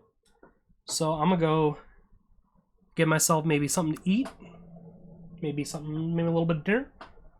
And I hope you guys have a great rest of your whatever part of the 24-hour period known as a full day that you are currently experiencing. And we will be back in 2 weeks. You live in Ohio, SVG? No way, dude. Where? I mean, maybe don't post it on stream. Don't tell me your address or anything. But I keep trying to end the stream. I'm sorry, guys, but then something happens, and then I have to talk. You're in Dayton. I'm in Akron, bro. We're not that close to each other at all, but still Ohio, man. Sweet. All right. Well, that's good to know. But yeah, good luck. Get making your budget cars. I am going to completely remove every car from my game, and you guys will need to resend everything. So even if you don't make changes to your cars, I still will need you to resubmit it with an entry form. I'm making a new entry form, so do not use the old one. I also want to make sure I get that out to as many people as possible. There will be a new entry form for the next season of Budget Car, and I'll have that out probably tonight or tomorrow. So be ready for that. Get working on your cars. Have a great day, night, whatever. I am actually ending the stream this time. And we are done now. This is the end of the stream. Thank you. Thank you all who followed, all who showed up, all who competed in the series. I've tried to end the stream 6 times now. And I forget what things I've said already, but I'm just going to end it. We're going to play music. Music to end the stream. That's what people do, right? That's what streamers do. Do we want Sunburst, Cat Groove, or Sirius? Oh, a race against time. There we go. That makes sense. Hopefully this isn't terrible. Enjoy. I'm gone. It's just beeping. That's not music. Please, be music so I can leave. This isn't music. God damn it. Turn into music. Thank you. Okay, we're gone. See you in 2 weeks.